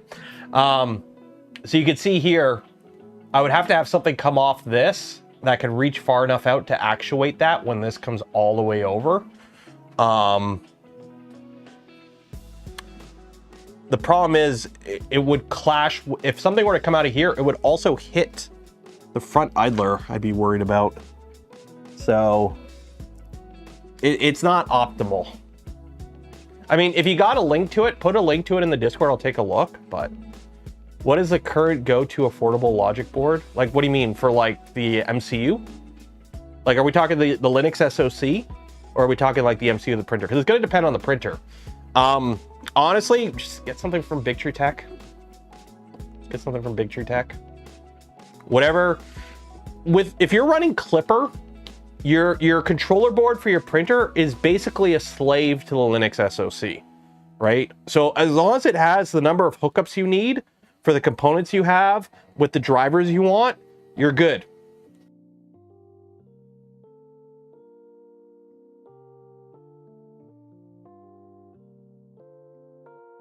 Oh, yeah. Nothing is worse than like, I haven't been talking all day and now I'm talking, so like, throat's getting agitated. Ugh. Yeah, so basically whatever controller has the stuff on it that your printer needs from a good quality brand, go with it. So just get whatever, you know, Big Tree Tech has, essentially.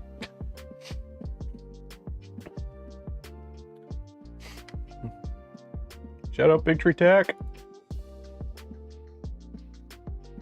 And then don't forget, at the end of stream, we are going to be giving away a spool of Polymaker filament.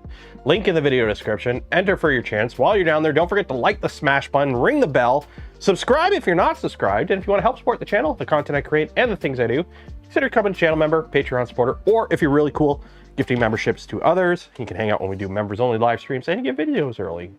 Extra super secret channel on the Discord.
Thoughts on the Prusa XL enclosure compared to the custom ones? My XL is free balling. I got no enclosure on it. At the end of the day, enclosure just keeps the heat in. If a garbage bag does the job, a garbage bag does the job. I'm not going to tell you how much money you should spend on an enclosure to keep the heat in, but at the end of the day, an enclosure just keeps the heat in.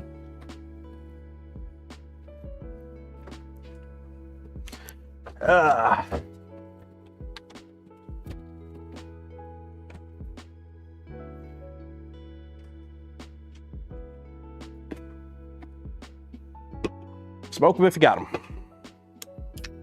I didn't realize how long this would take. We're only at 56%. I was like, yeah, we'll let this go, and then I'll start the lizard. I'm not gonna start the lizard tonight because I don't want to be up babysitting that thing all night. I got to put a camera on this too, so I can watch it remotely.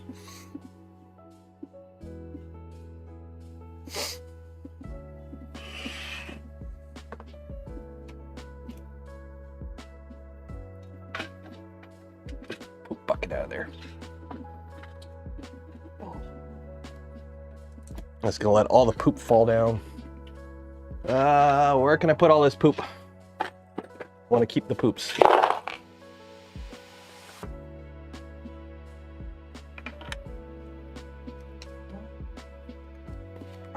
Poop bucket back in.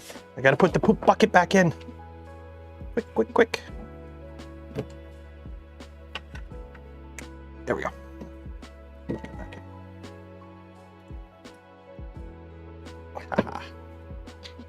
There we go.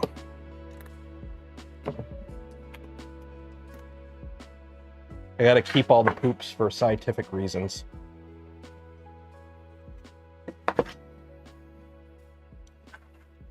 But yeah, you can see how,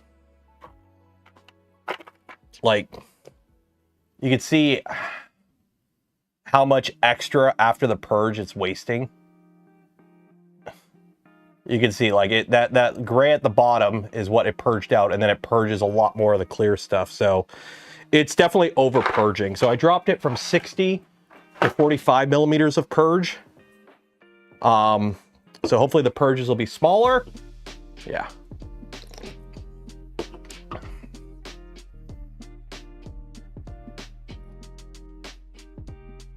Tape some, I mean, that's how we enclose the Venture XL with just foam. It works really good.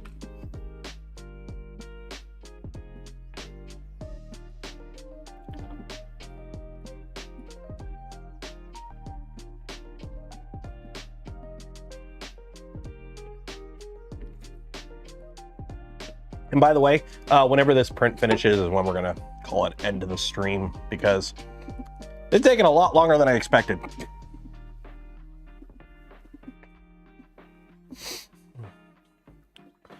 I'm so torn between building a Voron 2.4 and buying a Bamboo P2S. Why not both? I mean, if you already have a printer, as much as I love Vorons, if you don't have any 3D printer right now, starting off with a project is a bit of a pain in the butt. If you already have a printer, I would say build a printer then. If you don't have a printer at all, it's usually a good idea to I do recommend starting with a off-the-shelf, it just works machine, and then getting into faffing around and building your own printer after. But yeah, I'm not your dad. You do what you want. Don't like the idea of it? Well, then build a Voron. Simple as that.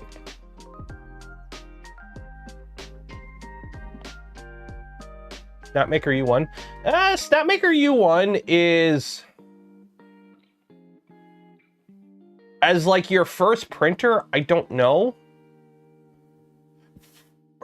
I don't have one, so I can't really comment on it as like a daily driver printer. Like, put it this way, if you don't plan on doing a lot of multicolor, multi-material, getting a tool changer is a bit of a waste.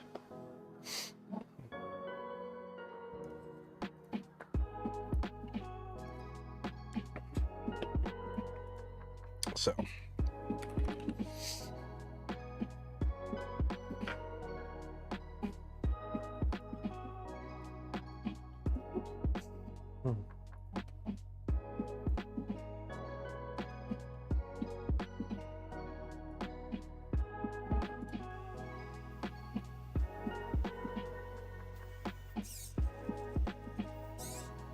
Oh, it's got the little... The problem is this is too high up. This is too high up. Because on the Jabberwocky, the arm is downward. So the Jabberwocky arm faces downward. See how it's down there?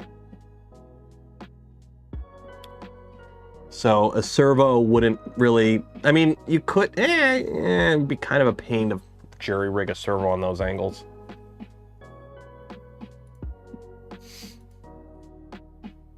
What panel clips? I can't remember what they're called. I printed them like years ago.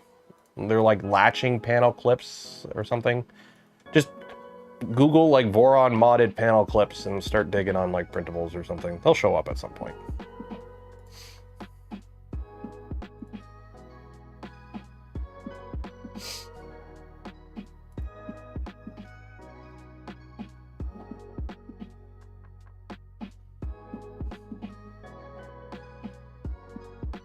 I didn't think I wanted to do multicolor material, but thoughts changed later. Here's the thing. It really depends on what you want to do and how often. Because like, do you want to do, is there a couple prints you want to do and then after that you don't really, or you know you're going to be doing it a lot? Because I got a feeling a lot of people like, there's a reason black ABS is the most common filament I keep in stock. Because at a certain point, it's easier to post-process stuff, especially if you're doing bigger things. It's a lot easier to just post-process it into whatever color. So like if you're doing cosplay or whatever. Nobody's printing, you know, I mean, you can. I'm saying you can't. But like, I don't have any examples out here because it's all downstairs. But like my Mando helmet, right? You're painting that shit. So it doesn't matter what color you're printing it in. So like something like a tool changer makes a bit more sense because then you can do dissimilar materials for support. Like on my Gundam, with the Gundam, it's all PETG, and I printed a lot of parts for the Gundam on the Prusa XL with PLA supports for very easy support removal. So, no, this is ABS. We're printing ABS right now. I wanted to see how I wanted to make sure everything was happy with ABS before. This is, if all goes well, tomorrow I'm going to print the little gecko, the multicolor gecko, and let that go. That'll be like a longer, like couple hundred tool change print. I'm going to let that go. And then the goal is this is going to be on the shelf now. So I can use this for like more regular ABS multicolor printing. So that's kind of the plan. Any news what's coming up? Phoenix should be hopefully soonish. And then there's always stuff being worked on. There's always stuff being worked on.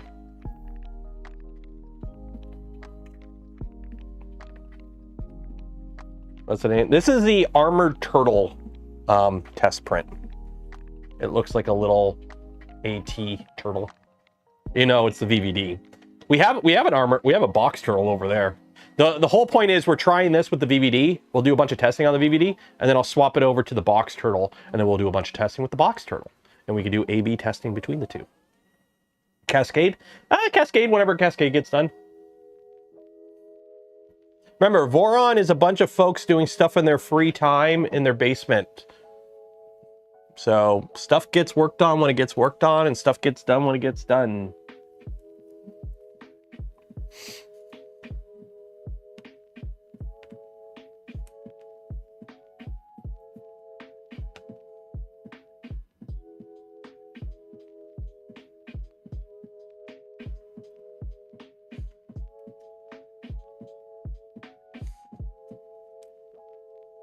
Preparing an SVO8. You're going to need to add a filament cutter.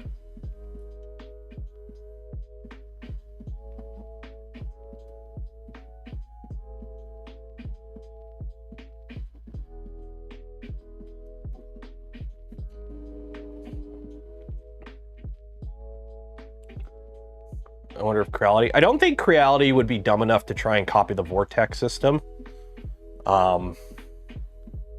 Maybe a tool changer, though. What's Cascade? Cascade is a small CNC.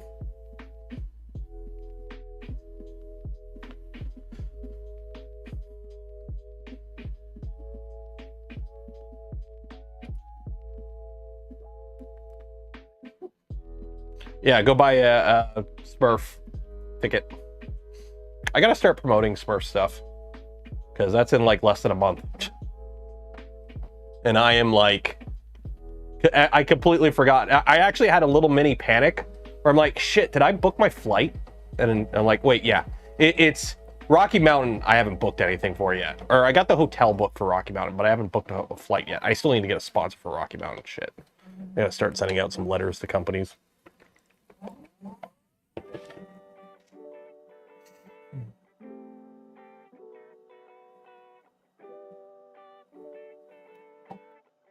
I do want to see what kind of tool changing monstrosity in a cubic. I was thinking about an H2D, but there's rumors an X2D. Yeah, whatever.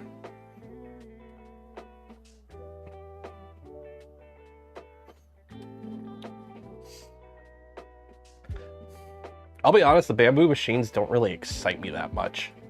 They're really expensive, and they're just kind of... They're very Apple-esque. I love when people call Prusa the apple of 3D printing, when it's bamboo is the apple of 3D printing.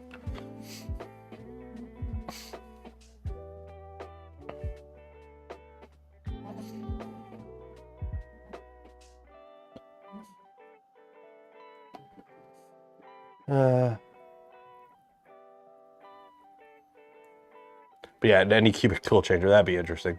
Okay, come on. Are we... How much done is that? Oh my god, we're 65%. I love how the estimation, you can't see it because it's slightly off screen. 23 minutes. This ain't no 23-minute print. Where'd the 23 minutes go, Bob?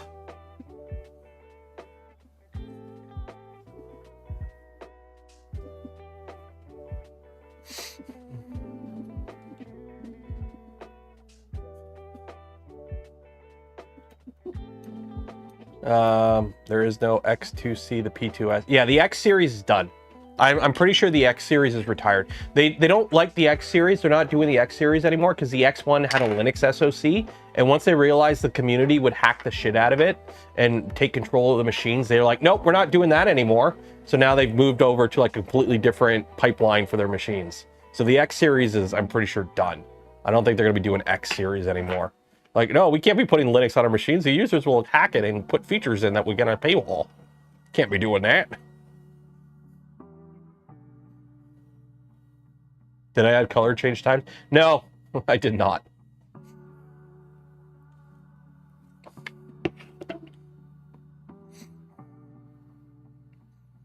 I should probably do a timer to see how long the swap is.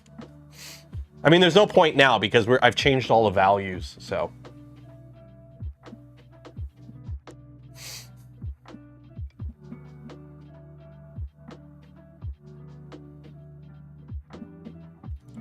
Well, I don't know. I don't think they would do a tool changer. They are really tied to their AMS ecosystem. Like, that's the problem with the Vortex system. The Vortex system is neutered for the fact that it still relies on the AMS. So you still have all the downsides of an AMS. You just have slightly less purge. So you're not printing flexibles. You're limited to material that feeds through the AMS system without breaking or jamming. And you still have to deal with the whole load unload time slot, like time sync of the AMS system. Whereas the index system is a tool changer. So it stays loaded, it just swaps out the tool. And it's like a 5 to 10 second swap. So yeah, the Vortex system is better than a pure AMS system, but it still has a lot of the downsides of the AMS system with the added cost and complexity of a tool changing system. but you don't get all the benefits of a pure tool changing system. It really seems like it's almost like the engineers were sat down and like design a tool changing system, but you have to use the AMS somehow. They couldn't just abandon that system. They had to put it in. Oh, and the DRM, yeah, where each nozzle has a chip in it. So if you like, you're not going to be able to, you know, put it in a vise and heat it up to get a jam out. And good luck getting aftermarket. There is going to be no aftermarket. So, I don't know. Also, it's bloody expensive. And yes, I know the XL is expensive, but the XL is not aimed at like your people printing Flexi Dragons aren't buying XLs. I mean, people are. Then again, I know people who bought Pantheon machines just for shits and giggles, so.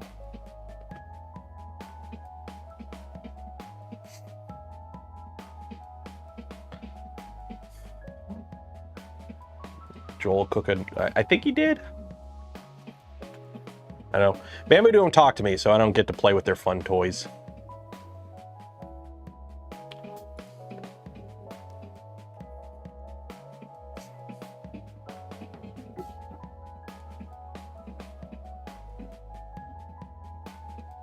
That's a big, what's a big printer?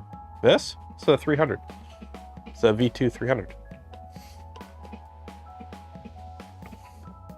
I have an H2D. Yeah, like Nemesis, I'm not saying the H2D, like I'm not saying they're bad printers. If, for example, if you do cosplay where you want to print with like a PET G with PLA supports, or you want to print with dissolvable support material, the H2D makes a lot of sense. It's got its dual nozzle, big print volume, it's enclosed. If you are like, hey, I need to print stuff with dissolvable supports, the H2D makes a lot of sense. What's the plans for the Pantheon? Use it when I need to print stuff. The Pantheon is my, I need to print Gucci materials machine.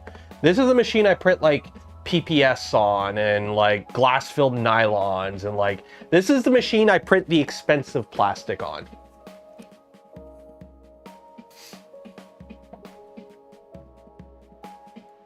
Are there any special downsides to using a larger printer bed?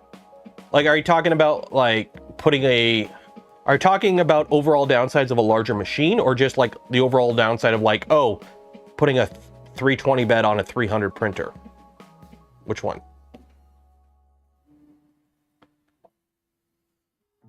Status of the cell changer. It's sitting on the ground right there, waiting for us to wire up all the tool heads and do the final install of everything. Because we started working on this, and then I wanted to get this done, and now I kind of want to do the Micron. So we got to finish the cell changer. It's on the list.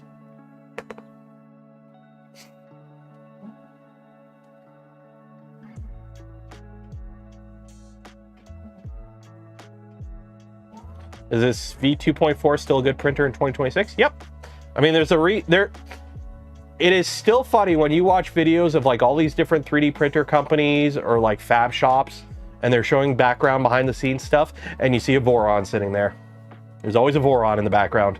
Yeah, it's still a great machine. Why wouldn't it be?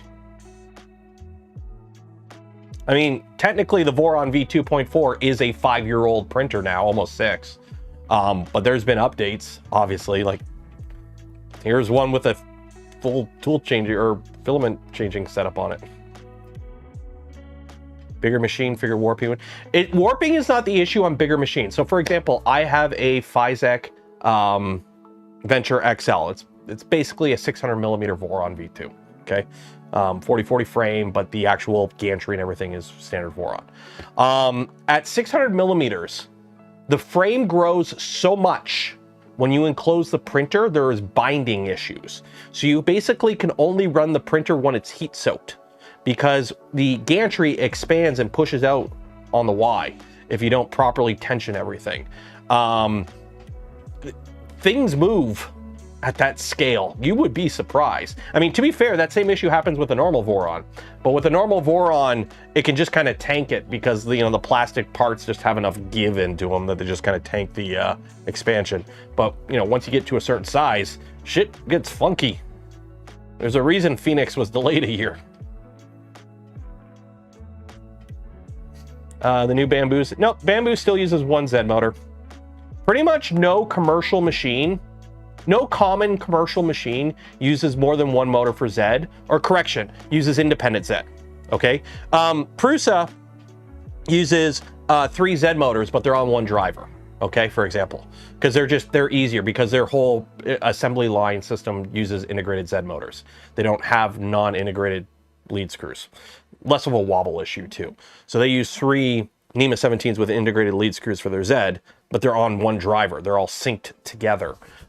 Pretty much nobody bothers with independent Z on commercial machines because the amount you spend for the extra drivers and controllers and everything isn't worth it when you could just Z negative China and just level that shit mechanically and move on with your life.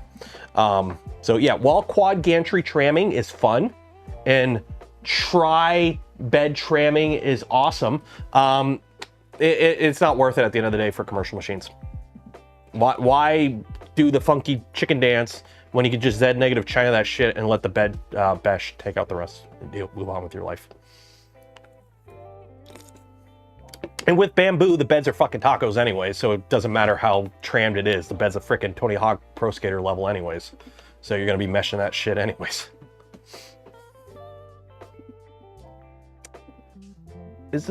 Oh, correct. You're right. I think the SV08 is the only one.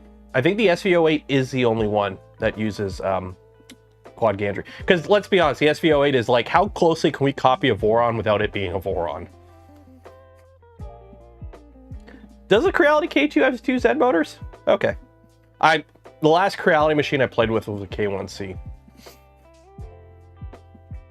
Yeah, that's why they hide the bed mesh.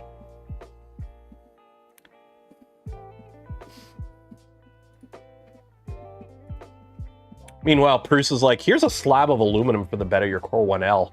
That shit's flat. That is a flat bed.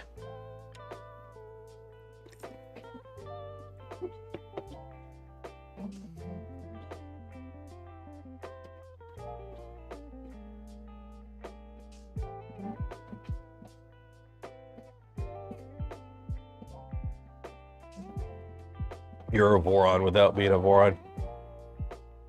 Hey everyone, it's Luke from Luke's Lab. Hey everyone, go to lukeslab.com and buy something using code Canuck. That way he makes less money because you'll save 5%. Do it now. Go buy a tube. Go buy a chibi tube. Go buy a chibi tube now. Use code Canuck, save 5%.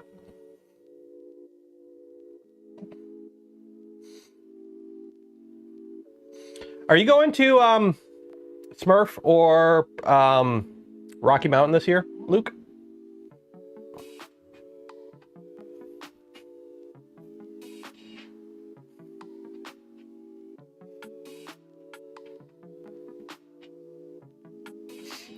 Yeah, I just got over the flu or COVID, whatever the hell I had. I've been out all week. The wife's sick right now.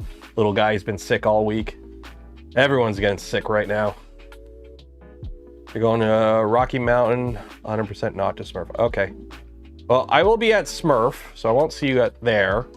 And as long as I can find a sponsor between now and then, I'll be at Rocky Mountain. So hopefully I'll see you at Rocky Mountain.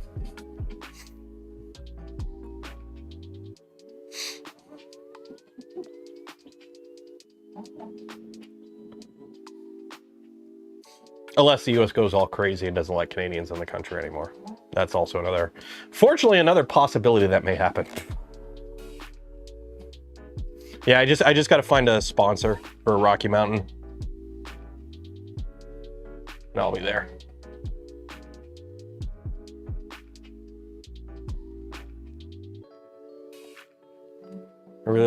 I'm actually kind of disappointed. They sent me the SV08 and you guys, if you've seen the stream, I did a stream on the SV08 and then I filmed the video. I got an absolute lemon of an SV08 and had a horrible experience with it. And I'm like, this shit sucks. It's a crappy clone of a Voron. It doesn't even work. Everyone else, their machine worked great and everyone loved it. And I'm like, this machine sucks, and I got a lemon. And then they sent me the mini SV08, and I was like, yeah, this machine's fine. Will it be at Murph? 3D Printopia, I should be there. I'm driving, so that shouldn't be a problem. Murph, I don't know. Murph is not what it used to be. We'll see. Went through another dozen bars of copper. Hey, look what I got. Look what I got right here. Look at that. Look what I got. You want copper? You want copper? I got some copper. I mean, it's copper tape, but I got some copper here.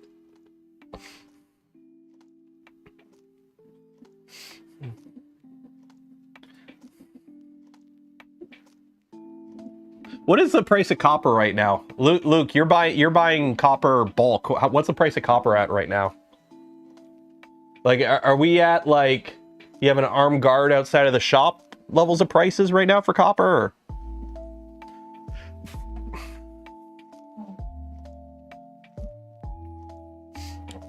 Yeah, the SV08 Mini at 500 on Amazon, and the regular SV08 at 600. Damn. Yeah, that's the problem. So little printers don't get cheaper as much as people think, because like the cost of a motor stays the same. The cost of the electronics stay the same.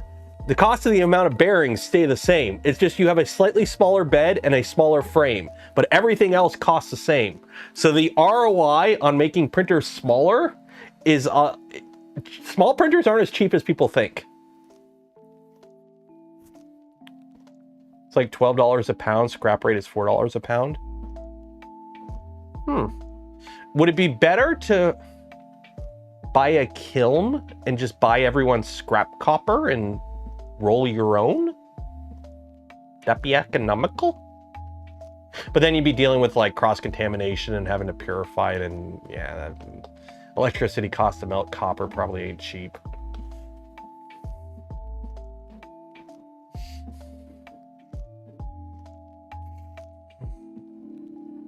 I think we're getting near the end of the print finally. We're at 83%, so.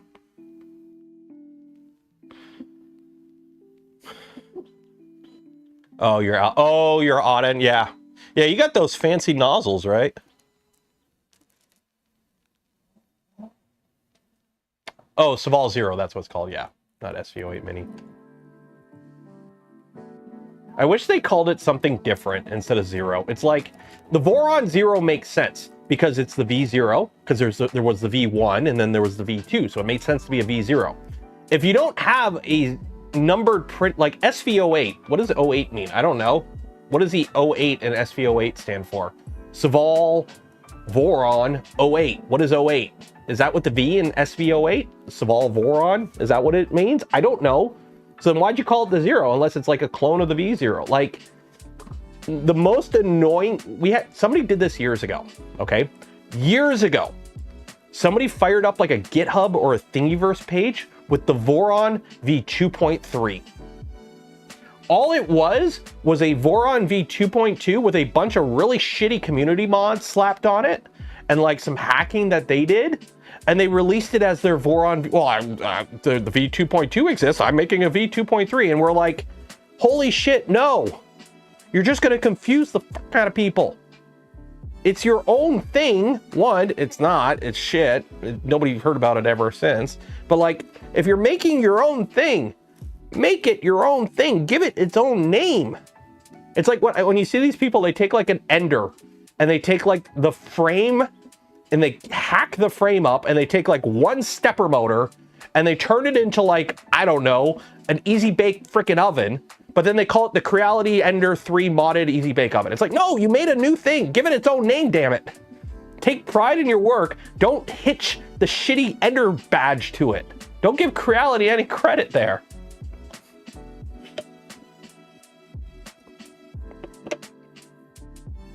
So. Oh, that's right. They did have the SV line. So then what was the SV? What does the V stand for? Saval? I guess SV is just short for Saval. I guess that makes sense. But the SEO. The SEO on a free open source project.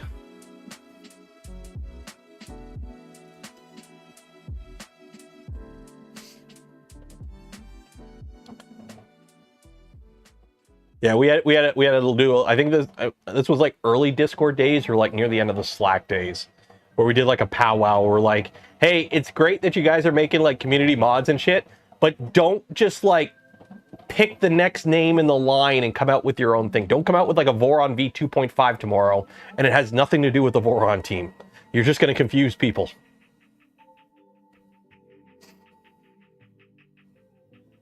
%. We're almost done.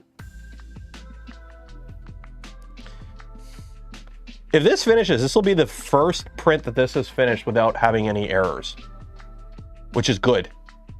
Because the first successful print that we had was like the little test thing, and we had to reset the cutter a couple times. And then the second one, we had the VVD ground a flat spot on the filament and stopped pushing it, so we had to fix that. This one, we've had a few hiccups with purge location and it building up and purging too much, which should be okay now that we've filled with it.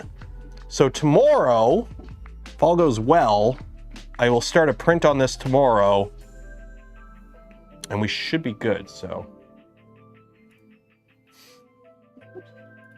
Because tomorrow we're gonna try, let's do 150%. Let's do 150.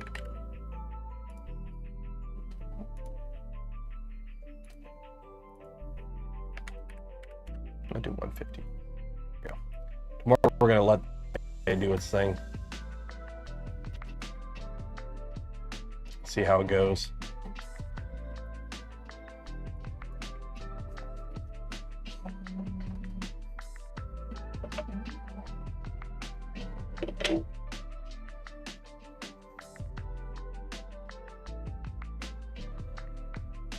I'll name Project Redwood V2.6.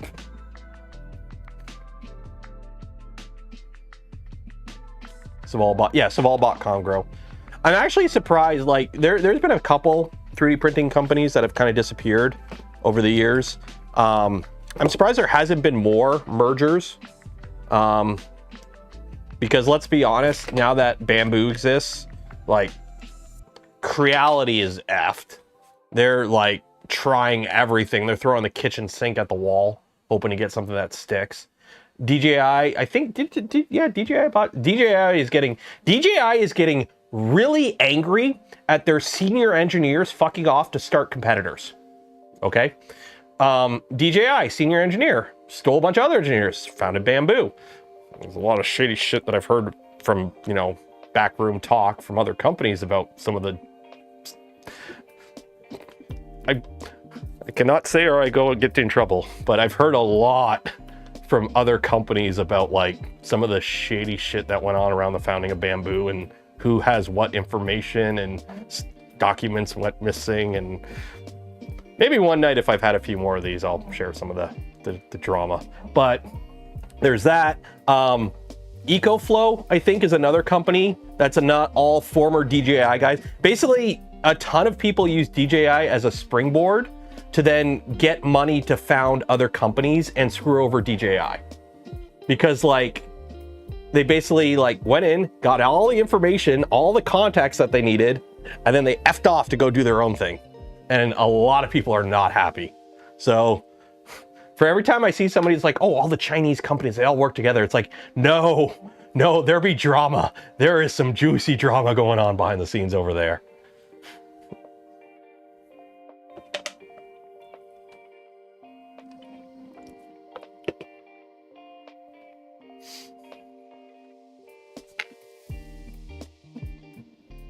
Yeah, China is very competitive. They are.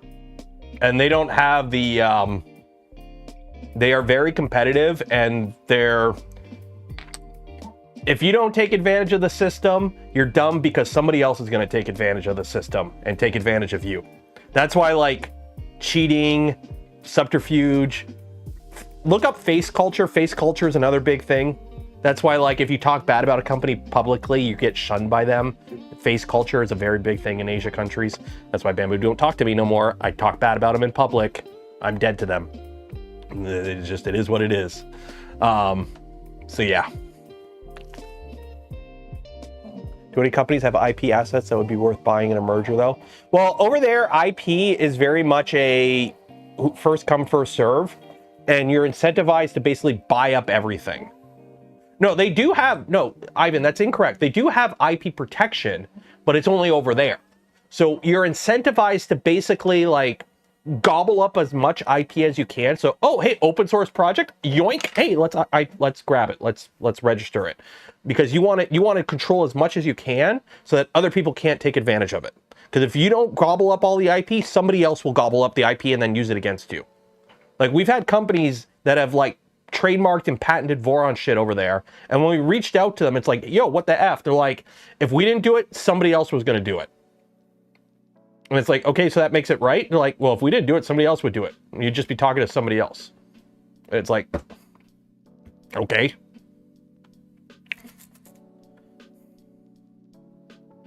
Lower your living standards. I will say, though, when I was in China last year, I spoke to a nice lady working at a McDonald's in Shenzhen, working in a McDonald's. She was able to afford an apartment by herself. And only about a quarter of her wage went to her apartment. So yes, cost of living is much lower over there. Now, an iPhone still costs the price of an iPhone. Like, a graphics card costs the price of a graphics card. So like, that kind of stuff isn't cheaper over there. But housing and food is cheap, and transportation is cheap. So you're able to get away with a lot different, like, things are different over there. LDO is a Chinese company. LDO is a Chinese company, and they are a great company. There's a lot, just because a company is Chinese doesn't mean anything. There are great Chinese companies. Guess what? There's also great American companies. Guess what? There's also dick American companies. Cough, cough. A good chunk of them right now, cough. So, oh, 1 second here. Yeah. One of these spools is a cardboard spool. Yep, cardboard. Okay. The cardboard spool is a little tangled. There we go.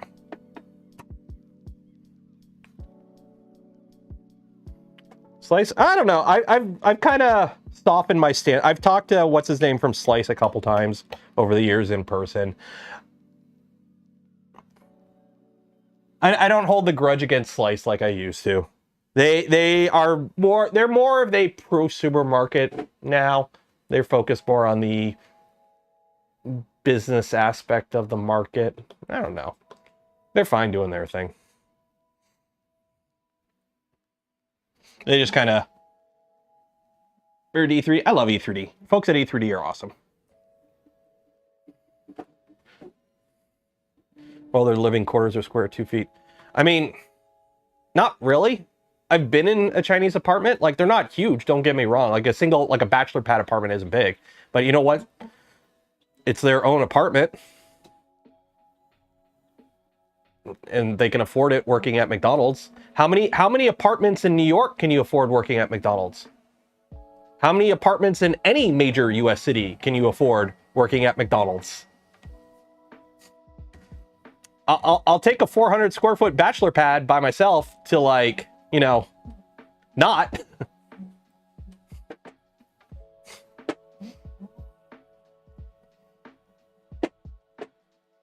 Can you print? Yeah, I can print the pieces that go around the spool. I just haven't. I want to see how this handles a cardboard spool by itself.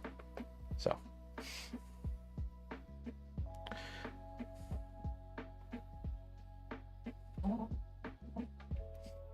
They haven't come out with... Are you talking about E3D? I mean, to be fair, with the hot end market, let's be honest, people aren't building printers like they used to.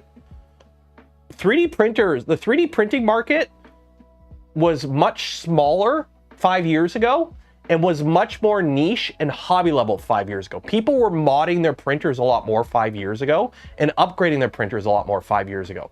Nowadays, most people just rock what come with their printers, so it makes sense to focus more on drop-in replacement parts for existing printers or side grades for existing printers. Like, it's the nature of the 3D printing market has matured and changed quite heavily over the last 5 years. Like, you can't be a company selling, you know, upgrade boards for Crealities anymore, because nobody's doing that shit anymore, right? Most people are just kind of, you know, buy a bamboo, buy a this, buy a that, and then just use it as it comes. Maybe swap out the nozzle. You know, with the bamboos, it's like, you know, you bought the P1 series. Okay, the hot end's not hardened. Okay, I'm going to upgrade the heart to a hardened hot end. Oh, you know, because the whole thing is one freaking assembly. Can't just swap out the nozzle. Okay, well, you know, E3D sells this drop-in, you know, Diamondback or whatever. It's like, okay, go with that. Like, that's what it is. Like, it's not because of bamboo. Here's the thing. If bamboo didn't do it, somebody else was going to do it. Okay? Every industry goes through this. Look at the FPV market.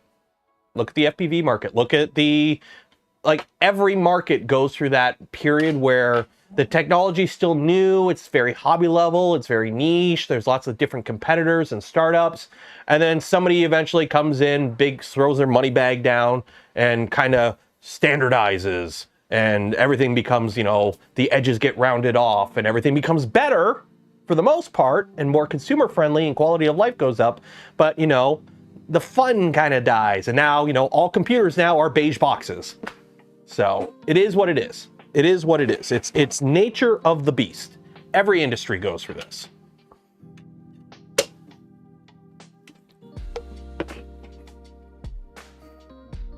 I mean, look at it now. 3D printing is having to expand into new markets because pretty much everyone who knows about 3D printing knows about bamboo. You notice bamboo doesn't advertise on 3D printing YouTube channels anymore? Now they advertised on, like, the last bamboo video I saw was that frickin', I don't know his name. He has a beard and he always drinks coffee and he's like a tech YouTuber who does like ChatGPT shit. But the bamboo sent him a machine and he printed shoes and he went running. That's where the market is now. They're having to branch out into new stuff because they've saturated the existing 3D printing market. And the downside of that, and the thing that I'm annoyed with, is now they're having to create a market, and they're creating a market with slop, with landfill. Hey, buy this machine and you could print these dumb flexy shit that will collect dust. And yeah, Network Chuck, yeah, that guy. The way he drinks coffee annoys me.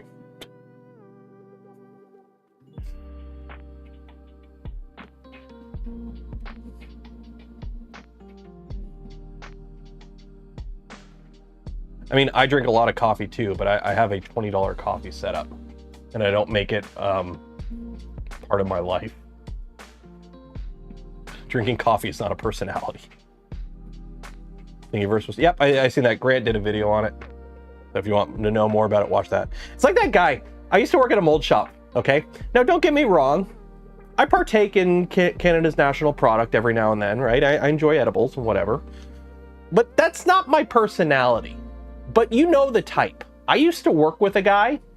You couldn't have any conversation without him more than 5 minutes before pot would come up. That was his entire personality. Like, every conversation with him had to have that involved somehow.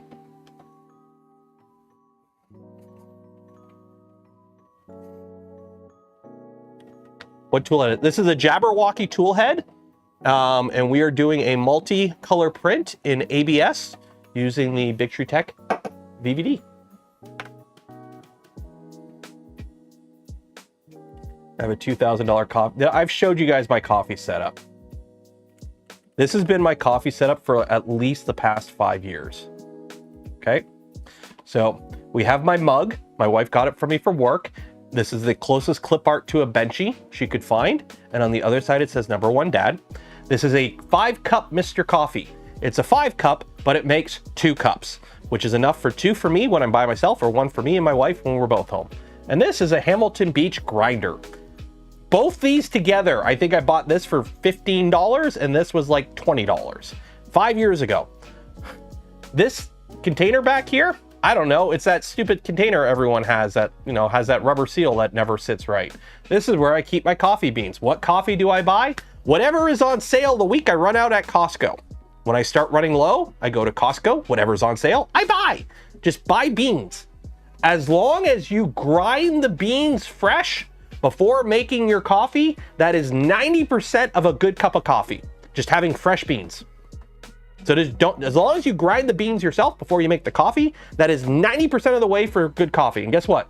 I put a splash of vanilla creamer in, and that's it. Splash of vanilla creamer, pour the coffee in, I'm done. I do 2 a day. That setup, this whole setup here was like under $40 Canadian. It has served me well for 5 years, 0 issues. The most annoying thing about this setup is I have to buy the smaller coffee filters because this is the 5 cup, so I don't buy the big cup or the big coffee filter, I buy the smaller one. That is the most annoying thing, and I have to buy them at Walmart.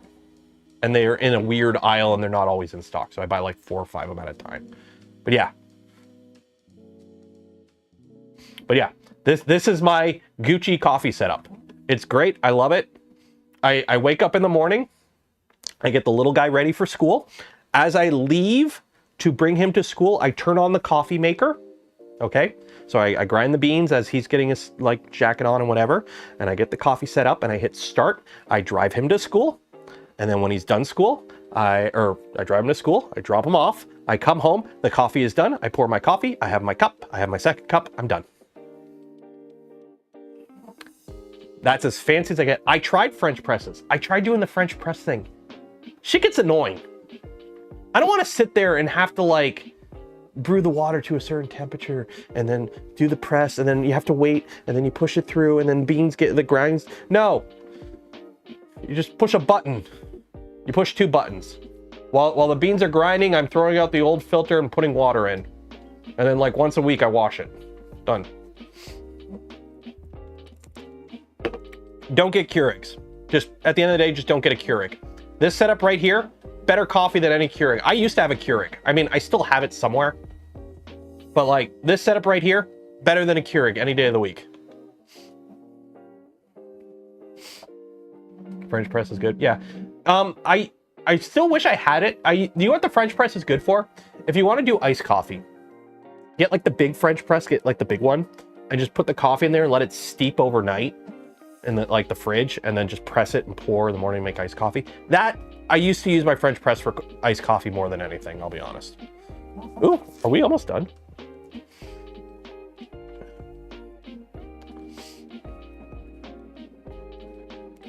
Get a permanent filter. I tried doing a permanent filter and I didn't like it because the cleanup was annoying. I'll be honest. I am more, the moment something gets annoying, I stop doing it. You want to know what I do with this filter? I take out the thing and I go, and I put a new filter in and I'm done. Versus, you know, having to dump out the grinds and then rinse out the filter and make sure you get it. No, dump, done. The filters cost like nothing. They get 100 pack of filters for like $4. Whoop-de-doo.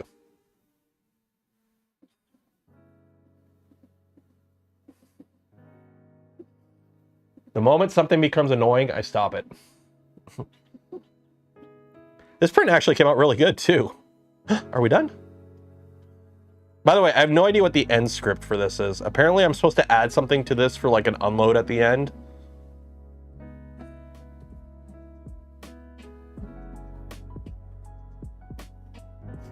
Yeah, the permanent filter, yeah.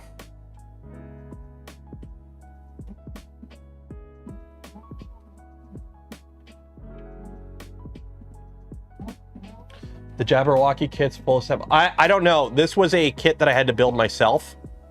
So I have no idea what's going on with the Jabberwocky kit.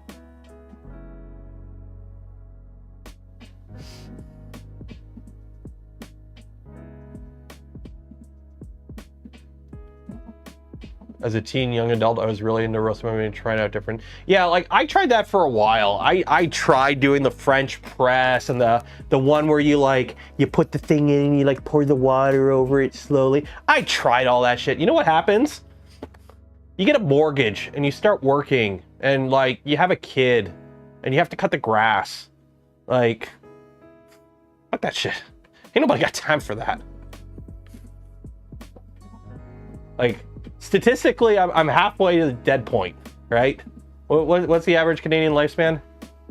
Average Canadian lifespan is 81. Oh shit, 81, damn. Okay, I'm almost halfway there. There's a reason, first thing I did when we bought our house, I ripped out all the landscape in the front yard. I don't want to be dealing with that shit.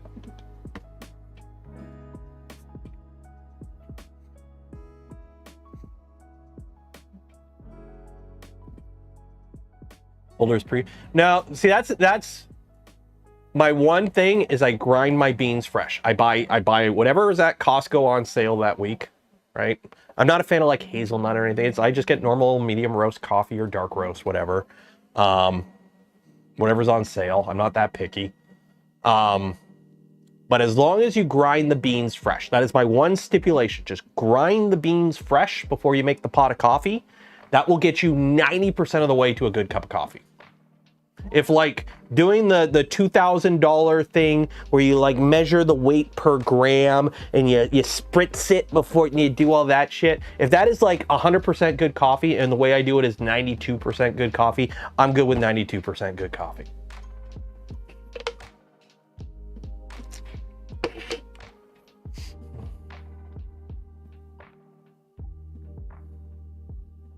Should get a proper. What's wrong with the Hamilton Beach grinder? That's a proper grinder. I put 4 scoops of beans in there. I push a button. While it does its thing, I put the new filter in and I fill up the thing with water, and then I dump it in and we'll move on with our life. The beans are ground. The bean juice comes out. Good enough. That's a chopper, not a grinder. Potato, tomato. It makes the beans not bean shaped anymore, and it lets the bean juice out. Oh, I think we're done. I think we're done.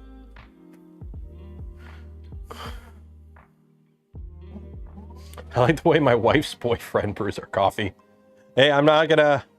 Whatever floats your boat. There we go. And I think we're done. Print complete. Heck yeah. What time are we at? 10:30. Okay, so if you haven't entered yet for your chance to win some Polymaker filament, link in the video description. Enter for your chance. Do this now, because we're going to be doing the draw in a minute here.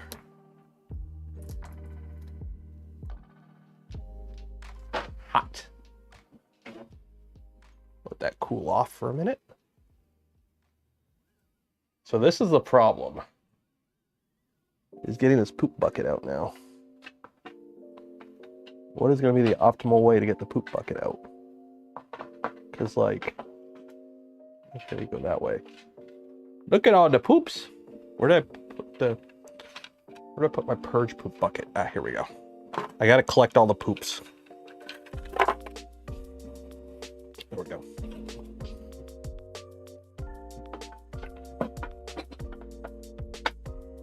There we go. Yeah, that actually...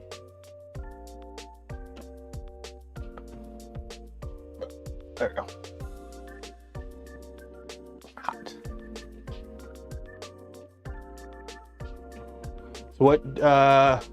So what did the end print do for this? It just unloads it.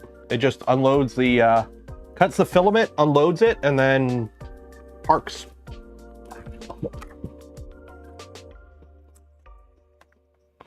So.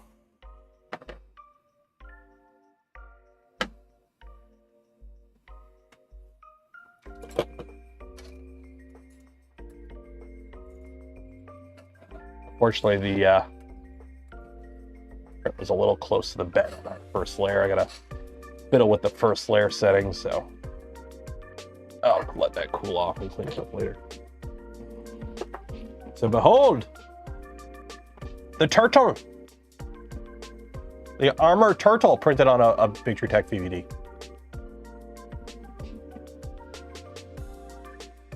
Now, to be fair, it was doing like 4 color changes per layer, so that's why it took so long. That is a mighty fine turtle. Mighty fine turtle.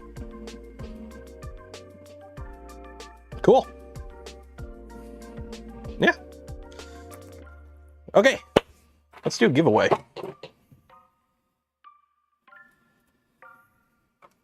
And look at all the poops, all the poops.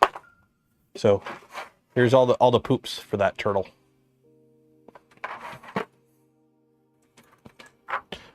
Which honestly wasn't as bad as I thought it would be. Okay, who wants to do a giveaway? Who wants to win some filament from Polymaker? Put a 1 in chat if you want to win some filament from Polymaker.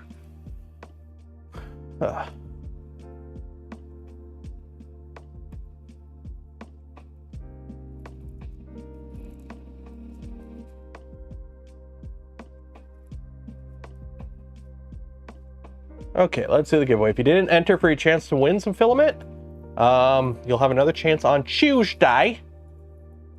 Great. Published. Close that off. Save. There we go. Copy the names. I am hungry. What am I gonna make? I'm gonna have an after stream snack, I think.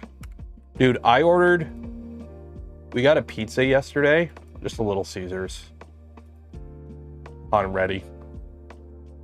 I freaking destroyed it. Like, being sick for a whole week and like not really eating and then like not being sick anymore. Like, I'm still sick, but like I'm in the very good recovery phase of being sick.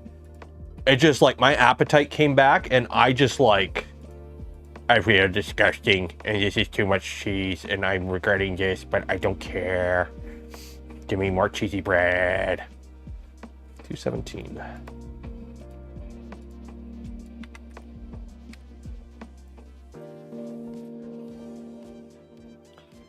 Sound better than yesterday? Yeah, I'm actually able to talk today. Okay, how this works is if you win, you get a spool of filament from Polymaker. But if I pick your ball and your ball wins, you get a free hat. Who is this one right here? Who is that? Who is that? Kinsley. Kinsley K1. If you win, you get a free hat along with spool of filament from Polymaker. Good luck. Exclamation mark zoom zoom makes your ball go faster. Exclamation mark gullible makes everyone else go slower. Like the smash button, ring the bell, and be subscribed to the channel. It'll grease your ball up and make it go faster. Good luck. Little Caesars really yuck. Oh, I know. Little Caesars is not good pizza by any means. But for freaking like $13, I can feed me, my wife, and my son a very quick, easy dinner when nobody feels like cooking.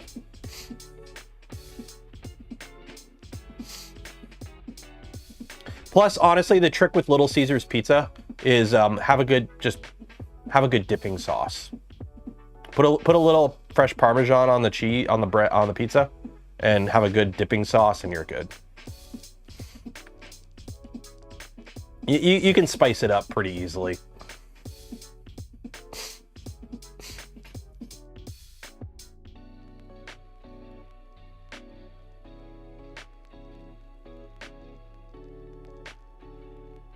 Yeah, Costco Detroit, like the, what do they call it? No, is it Motor City Pizza? What do they call it? Oh, we already got a winner.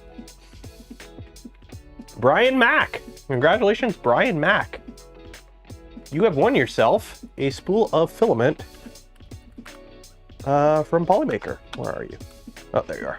Brian Mack. You'll get an email from me after the stream ends with information on how to get your filament. Good luck, or congratulations. Woo! Congratulations, Brian Mack. Yeah, the Motor City Pizza at Costco.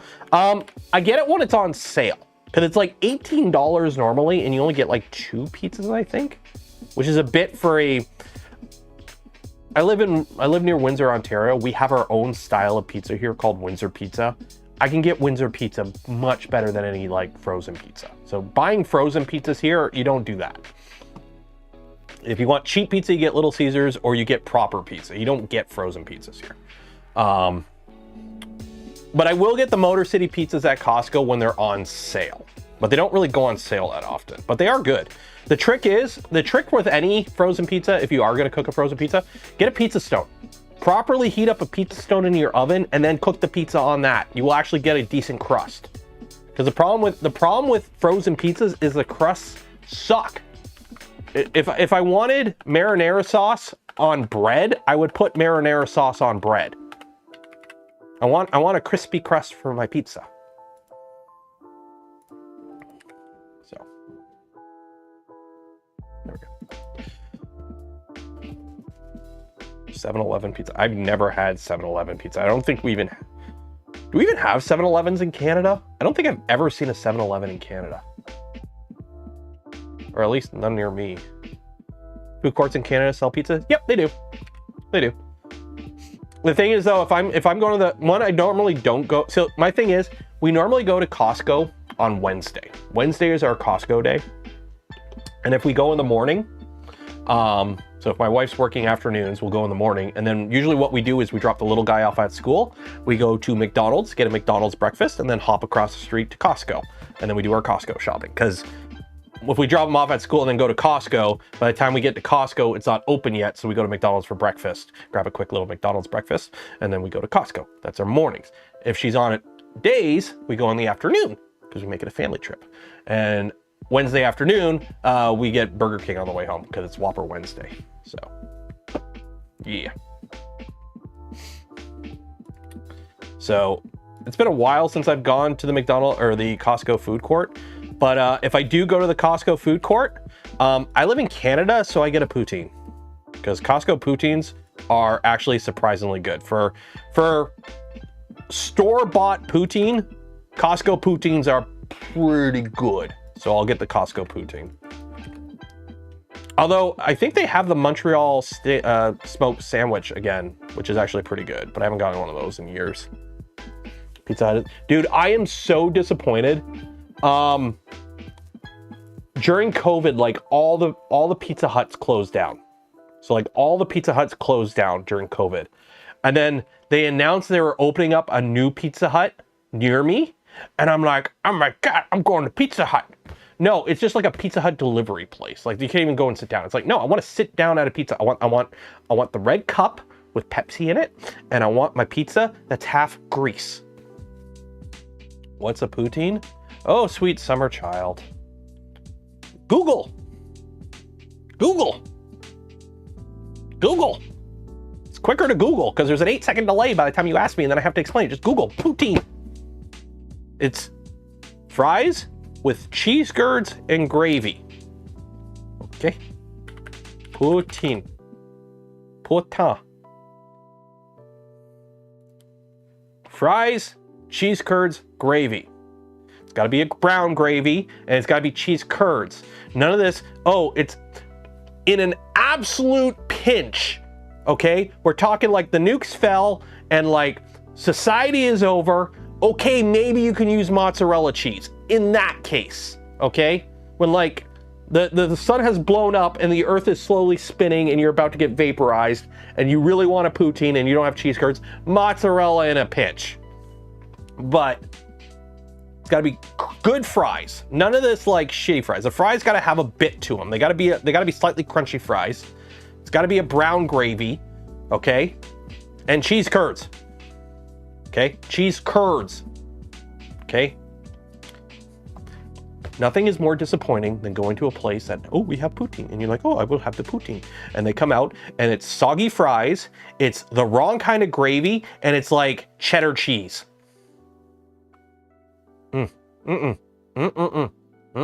table's getting flipped. Okay. We're gonna call it there because I am exhausted because while I feel much better, I'm still under the weather. How's the new bridge? The bridge is done.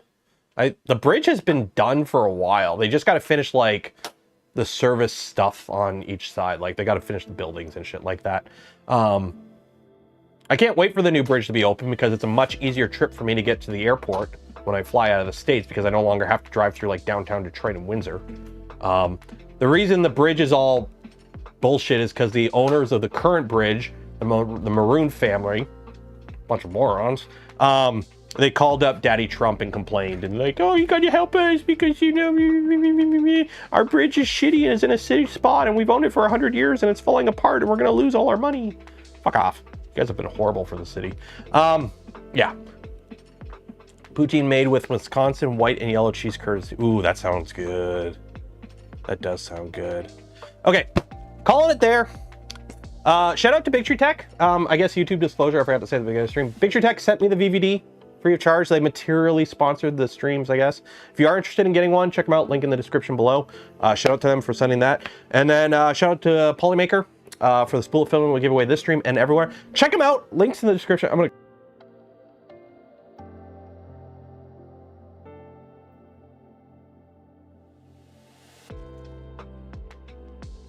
Ah!